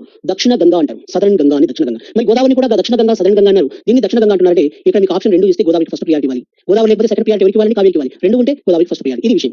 మరి ఈ నది ఒడ్డున ఉన్న కొన్ని పట్టణాలు వచ్చేసి మనం ఏం చెప్పుకోవచ్చు అంటే, ఒకటి కావేరీపట్నం వచ్చేసి కావేరీ నది ఒడ్డున కావేరీపట్నం ఉంది. నెక్స్ట్ వన్ వచ్చేసి ఇంకా మనం ఏం చెప్పుకోవచ్చు అంటే మైసూరు ఏ నది ఒడ్డున ఉంది? కావేరీ నది ఒడ్డున మైసూరు పట్టణం. అదేవిధంగా ఇంకా మనం ఏం చెప్పుకోవచ్చు అంటే శ్రీరంగపట్నం కూడా కావేరీ నది ఒడ్డున ఉంది. These are historical places. One is Kaveripatnam, Mysuru, Srirangapatnam and also Srirangam. ఏం సార్ అని డబుల్ చెప్తుంటారు. కావేరీపట్నం అనేది తమిళనాడు, నెక్స్ట్ వన్ వచ్చేసి మైసూరు కర్ణాటక, శ్రీరంగపట్నం కర్ణాటక రాష్ట్రం, శ్రీరంగం మాత్రం ఎక్కడ ఉందంటే తమిళనాడు రాష్ట్రంలో ఉందండి. కాబట్టి ఒకటి కావేరీపట్నం, నెంబర్ టూ ఈ శ్రీరంగం. ఇవి రెండు తమిళనాడు రాష్ట్రం. మైసూరు, శ్రీరంగపట్నం వచ్చేసి కర్ణాటక రాష్ట్రం. ఇంకోటి ఏంటంటే తిరుచునాపల్లి అండి. మీరు అందరూ కూడా వింటారు. తిరుచునాపల్లి అంటే జనరల్ చెప్పాలంటే ఈ తిరుచునాపల్లి అన్న ఈ దగ్గరనే ఉంటుంది. తిరుచునాపల్లి దగ్గర వచ్చేసి ఏంటంటే ప్రపంచంలోనే అతిపెద్ద టెంపుల్ ఉంటుంది. ప్రపంచంలో అతిపెద్ద టెంపుల్ ఒకటైనా నెంబర్ టూ ప్లేస్. మొదటిదేమో ప్రపంచంలో అతిపెద్ద హిందూ దేవాలయం, the largest Hindu temple in the world అన్నప్పుడు మనం కంబోడియాలోని టెంపుల్ అంగకోర్ వాట్ గురించి మాట్లాడతాం. కాబట్టి కంబోడియా దేశంలో అంగకోర్ వాట్ ప్రపంచంలో it is the largest Hindu temple in the world, Angkor Wat. Next one వచ్చే సెకండ్ లార్జెస్ట్ హిందూ టెంపుల్ వచ్చేసి మనం ఏం చెప్పాలంటే తిరుచునాపల్లి, ఆ తిరుచిలో ఉన్న శ్రీ రంగనాథ స్వామి టెంపుల్ అండి. ఈ Ranganatha Swamy temple it is the largest Hindu temple, second largest Hindu temple in the world. It is the largest Hindu temple in the country. Tiruchirappalli Ranganatha Swamy temple. కాబట్టి కావేరీపట్నం, మైసూరు, కావేరీపట్నం వచ్చే తమిళనాడు రాష్ట్రం, తిరుచునాపల్లి తమిళనాడు రాష్ట్రం, శ్రీరంగం తమిళనాడు రాష్ట్రం. ఇవన్నీ కావేరీ నది ఉన్నాయి. మైసూరు, శ్రీరంగపట్నం మాత్రం కర్ణాటక రాష్ట్రంలో కావేరీ నది ఉన్నాయి. ఓకేనండి. దీని యొక్క ఉపనదులు వచ్చేసి ఉన్నాయో ఒకసారి చూద్దాం. కావేరీ నది యొక్క ఉపనదుల గురించి డిస్కషన్ చేసేటప్పుడు వన్ ఇస్ కావేరీ నది ఉపనదులు, tributaries of Kaveri river. Kaveri నది యొక్క ఉపనదులు అన్నప్పుడు ఒకటి ఫస్ట్ వన్ లోకపావని. ఏం పావని అండి? Lokapavani, Bhavani, Lakshmana Teertha. One is Lokapavani, Bhavani, Lakshmana Teertha. Next one Kabini river. Next one వచ్చేసి Arkavathi, Arkavathi, Arkavathi, Harangi, Harangi, Harangi. These are tributaries of Kaveri river. కాబట్టి కావేరీ నది యొక్క ఉపనదులు అన్నప్పుడు మనం ఏం చెప్పాలండి? కావేరీ నది యొక్క ఉపనదులు Lokapavani, Bhavani, Lakshmana Tirtha, Kabini, Arkavathi and Harangi. once again Lokapavani, Bhavani, Lakshmana Tirtha, Kabini, Arkavathi and Harangi. These are tributaries of Kaveri river. Yes. ఇప్పుడు ఇంకా కొన్ని విషయాలు చూడండి. నెక్స్ట్ వన్ ఇస్, ఇవి ఇంతవరకు ఇలా విషయాలు అయినప్పుడు నెక్స్ట్ వన్ మహానది రివర్ అండి. ఏం రివర్? మహానది రివర్. ఈ మహానది రివర్కి సంబంధించిన విషయాల గురించి డిస్కషన్ చేద్దాం. మహానది రివర్ ఏం సార్? ఈ యొక్క మహానది రివర్కి సంబంధించిన విషయాలు అంటారు. మహానది రివర్, ఈ మహానది రివర్ ఎక్కడ ఆరిజిన్ అయిందంటే Mahanadi river it rises from Mahanadi river అనేది ఛత్తీస్గఢ్ రాష్ట్రంలోని సిహోవా, ఛత్తీస్గఢ్ రాష్ట్రంలోని సిహోవా అండి. ఛత్తీస్గఢ్ రాష్ట్రంలోని సిహోవా అనే ప్రదేశం మధ్య మహానది ఆరిజిన్ అయింది. కాబట్టి ఛత్తీస్గఢ్ రాష్ట్రంలోని సిహోవా అనే ప్రదేశం మధ్య జన్మించినదే మహానది. ఇది సిహోవా అనే ప్రదేశం మధ్య జన్మించిన తర్వాత ఏ రాష్ట్రాల గుండా ఫ్లో అవుతుంది? ఒకటి ఛత్తీస్గఢ్, రెండవది ఒడిశా రాష్ట్రంలో గుండా ఫ్లో అవుతుంది. ఛత్తీస్గఢ్ అండ్ ఒడిశా రాష్ట్రంలో గుండా ప్రవహించినది. ఈ నది యొక్క మొత్తం ప్రవాహం ఛత్తీస్గఢ్ ఒడిశా రాష్ట్రంలో మొత్తం ఎన్ని కిలోమీటర్లు ఫ్లో అవుతుంది? 857 కిలోమీటర్స్, 857 కిలోమీటర్లు ప్రవహించే ప్రధానమైన నది 857 కిలోమీటర్స్ ఫ్లో అవుతుంది. కాబట్టి ఒకటి సిహోవా అనే ప్లేస్ వద్ద ఆరిజిన్ తర్వాత నెక్స్ట్ వన్ ఛత్తీస్గఢ్, రెండవది ఒడిశా రాష్ట్రంలో కూడా 857 కిలోమీటర్ల పొడవున ప్రవహించే ప్రధానమైనది మహానది. ఇది ఎలా ఫ్లో అవుతుందంటే it is a east flowing river. తూర్పుగా ప్రవహించే నది. ఎలా ఫ్లో అవుతుందండి? East flowing river. ఎక్కడ కలుస్తుందండి? బంగాళాఖాతంలో అంటే నారాజ్ వద్ద బంగాళాఖాతంలో కలుస్తుంది. నారాజ్ అనే ప్లేస్ వద్ద, నారాజ్ వద్ద బంగాళాఖాతంలో కలుస్తుంది అనే విషయాన్ని నారాజ్ అనే ప్లేస్ వద్ద బంగాళాఖాతంలో కలుస్తుంది మహానది. ఈ మహానదికి సంబంధించి కాబట్టి ఎక్కడ ఆరిజిన్ ప్లేస్ ఎక్కడ? ఛత్తీస్గఢ్ రాష్ట్రంలో దండకారణ్యంలో సిహోవా అనే ప్లేస్ వద్ద. It rises from Sihawa in Dandakaranya in the state of Chhattisgarh. It flows through one Chhattisgarh and Odisha. In the state of Odisha the river debouches with bay of Bengal near Naraj. కాబట్టి ఇది దానికి సంబంధించిన విషయం. ఇంకొక విషయం ఏంటంటే ఇక మహానదికి సంబంధించిన విషయాలు ఇంకా ప్రధానంగా చెప్పాల్సిన ముఖ్యమైన అంశాలు ఏంటంటే ఇక మహానది రివర్ అనేది జనరల్ గా దీనికి కొన్ని ఉపనదులు ఉన్నాయి. మరి దీనికన్నా ఉపనదులు ముందు కొన్ని ప్లేసెస్ చెప్పాలండి. ఇక మహానది ఒడ్డున ఉన్న కొన్ని ప్లేసెస్ అన్నప్పుడు ఒకటి సంబల్పూర్ అండి. మహానది ఒడ్డున ఉన్న కొన్ని ప్లేసెస్, కొన్ని పట్టణాలండి. సంబల్పూర్ వన్ ఇస్ సంబల్పూర్ అనేది వన్ ఇస్ సంబల్పూర్ ఏ నది ఒడ్డున ఉంది? మహానది ఒడ్డున సంబల్పూర్ పట్టణం ఉంది. నెంబర్ 2 వచ్చేసి కటక్ పట్టణం ఏ నది ఒడ్డున ఉంది అంటే కటక్ అనేది మహానది ఒడ్డున. కటక్ కూడా మహానది ఒడ్డున ఉంది. One is Sambalpur and number 2 is Cuttack. ఇవి రెండు కూడా మహానది ఒడ్డున ఉన్నాయి. ఎస్. ఒక వీటి తర్వాత ఇక మహానది యొక్క ఉపనదులు వచ్చేసి ఉన్నాయి. Tributaries of Mahanadi river. Tributaries of Mahanadi river. Mahanadi యొక్క ఉపనదులు అన్నప్పుడు మనం ఒకసారి చూడండి. మహానది యొక్క ఉపనదులు అన్నప్పుడు వన్ ఇస్ బ్రాహ్మిణి రివర్ అండి. బ్రాహ్మిణి నది it is one of the tributary of Mahanadi river, Brahmani river. And number 2 is Ib river. Not pub, Ib river. One is Brahmani and number 2 is Ib. And third one is Hasdeo river. Hasdeo నది అండి. One is Brahmani, number 2 is Ib and third one is Hasdeo. These are tributaries of Mahanadi river. First one Mahanadi. First one is Brahmani river. ఈ Brahmani is a prominent tributary of Mahanadi. Mahanadi యొక్క ప్రధానమైన ఉపనది యొక్క Brahmani river. ఈ బ్రాహ్మిణి నది ఒడ్డున ఒక పట్టణం వచ్చేసి ఏంటంటే రూర్కెలా అండి. ఒడిశా రాష్ట్రంలో ఉన్న రూర్కెలా పట్టణం. రూర్కెలా వచ్చేసి ఏ నది ఒడ్డున ఉంది సార్? బ్రాహ్మిణి నది ఒడ్డున ఒడిశా రాష్ట్రంలో ఉంది. ఇక రూర్కెలాకు సంబంధించిన విషయాల గురించి మనం డిస్కషన్ చేసినప్పుడు ఇక రూర్కెలా వచ్చేసి బ్రాహ్మిణి రివర్ ఉంటుంది. ఇక రూర్కెలాలో వచ్చేసి రూర్కెలా ఐరన్ స్టీల్ ప్లాంట్ కలదండి. Rourkela iron and steel plant. Rourkela ఇనుము కర్మాగారం కలదు. రూర్కెలా ఐరన్ స్టీల్ ప్లాంట్ ఎక్కడ ఉంది? ఇది ఒడిశా రాష్ట్రంలో బ్రాహ్మిణి నది ఒడ్డున ఉంది. ఇక రూర్కెలా ఐరన్ స్టీల్ ప్లాంట్ ఏ సంవత్సరం అంటే సెకండ్ 5-year ప్లాన్, రెండవ పంచవర్ష ప్రణాళిక కాలంలో ఎస్టాబ్లిష్ చేయడం జరిగింది. ఇంకొకటి అంటే ఇక బ్రాహ్మిణి నది యొక్క సంబంధించి ఒక విషయం మనం బాగా చెప్పాలి. ఏంటంటే ఒడిశా రాష్ట్రంలోని తాల్చేర్ కోల్ ఫీల్డ్స్. ఒడిశా రాష్ట్రంలో ఉన్న తాల్చేర్ కోల్ ఫీల్డ్స్ ఏ నదిలో ఉన్నాయంటే బ్రాహ్మిణి రివర్ వ్యాలీలో ఉన్నాయి. Brahmani river valley. కాబట్టి తాల్చేర్ కోల్ మైన్స్ అనేది బ్రాహ్మిణి రివర్ వ్యాలీలో ఉన్నాయి. Talcher coal fields. Okay. Next one మనం డిస్కషన్ చేయాల్సిన ప్రధానమైన అంశం ఎక్కడెక్కడండి? తాల్చేర్ అన్నం. నెక్స్ట్ వన్ ఇబ్బనం. ఇక ఇబ్బు రివర్ వ్యాలీలో కూడా పుష్కలంగా దొరుకుతాయండి కోల్. నెక్స్ట్ వన్ అసిడియో అంటున్నాం. ఇక అసిడియో గురించి తెలుసండి. ఇక Hasdeo is tributary of Mahanadi river. ఇక అసిడియో నది లోయలో వచ్చేసి Korba coal mines. Korba coal fields. ఈ కోర్బా కోల్ ఫీల్డ్స్ వచ్చేసి ఎక్కడ ఉన్నాయి అడిగితే అసిడియో నది తీరంలో. అసిడియో నది లోయలో ఇక కోర్బా కోల్ ఫీల్డ్స్. ఛత్తీస్గఢ్ రాష్ట్రంలో ఇక కోర్బా బొగ్గు గనులు అసిడియో నది లోయలో ఉన్నాయి. నెక్స్ట్ వన్ ఇక రూర్కెలాలో తాల్చేర్ కోల్ ఫీల్డ్స్ వచ్చేసి ఎక్కడ ఉన్నాయి? Brahmani river valley. సరే, ఇక ఇబ్బ అంటున్నాం కదా. ఇక ఇబ్బ అనేది ఇక రిలయన్స్ ఎనర్జీ వాళ్ళు వచ్చేసి అతిపెద్ద అల్ట్రా మెగా పవర్ ప్లాంట్ ఏర్పాటు చేయడానికి కూడా సన్నాహాలు చేస్తున్నారు. అంటే 4000 మెగావాట్ల పై విద్యుత్ ఉత్పత్తి చేసే ప్లాంట్ ఏర్పాటు చేయడానికి సన్నాహాలు జరుగుతున్నాయి రిలయన్స్ ఎనర్జీ వాళ్ళు. ఇక ఇబ్బ అనేది ఏంటంటే it is river valley. One is river valley. Number 2 వచ్చేసి ఏంటంటే ఇబ్బ అనేది ఇబ్బు అంటే రెండే అక్షరాలండి. కాబట్టి భారతదేశంలో అతి చిన్న రైల్వే స్టేషన్ పేరు వచ్చేసి ఇబ్బు. అతిపెద్ద రైల్వే స్టేషన్ పేరు వచ్చేసి ఏంటంటే శ్రీ వెంకట నరసింహరాజు వారిపేట ఇన్ తమిళనాడు స్టేట్. శ్రీ వెంకట నరసింహరాజు వారిపేట. ఇబ్బ అనేది వచ్చేసి ఎన్ని? 2 అక్షరాలు ఐడి. కానీ శ్రీ వెంకట నరసింహరాజు వారిపేటకి ఎన్ని అక్షరాలు ఉన్నాయి చూడండి. కాబట్టి భారతదేశంలో అతి చిన్న రైల్వే స్టేషన్ పేరు ఇబ్బు ఒడిశా. భారతదేశంలో అతిపెద్ద రైల్వే స్టేషన్ పేరు వచ్చేసి శ్రీ వెంకట నరసింహరాజు వారిపేట తమిళనాడు రాష్ట్రం. ఇలా ఏంటికి సంబంధించిన అంటే భారతదేశంలో నదీ వ్యవస్థ రివర్ డ్రైనేజ్ సిస్టానికి సంబంధించిన విషయాల గురించి కాంప్రహెన్సివ్ గా చెప్పడం జరిగింది. Okay, thank you.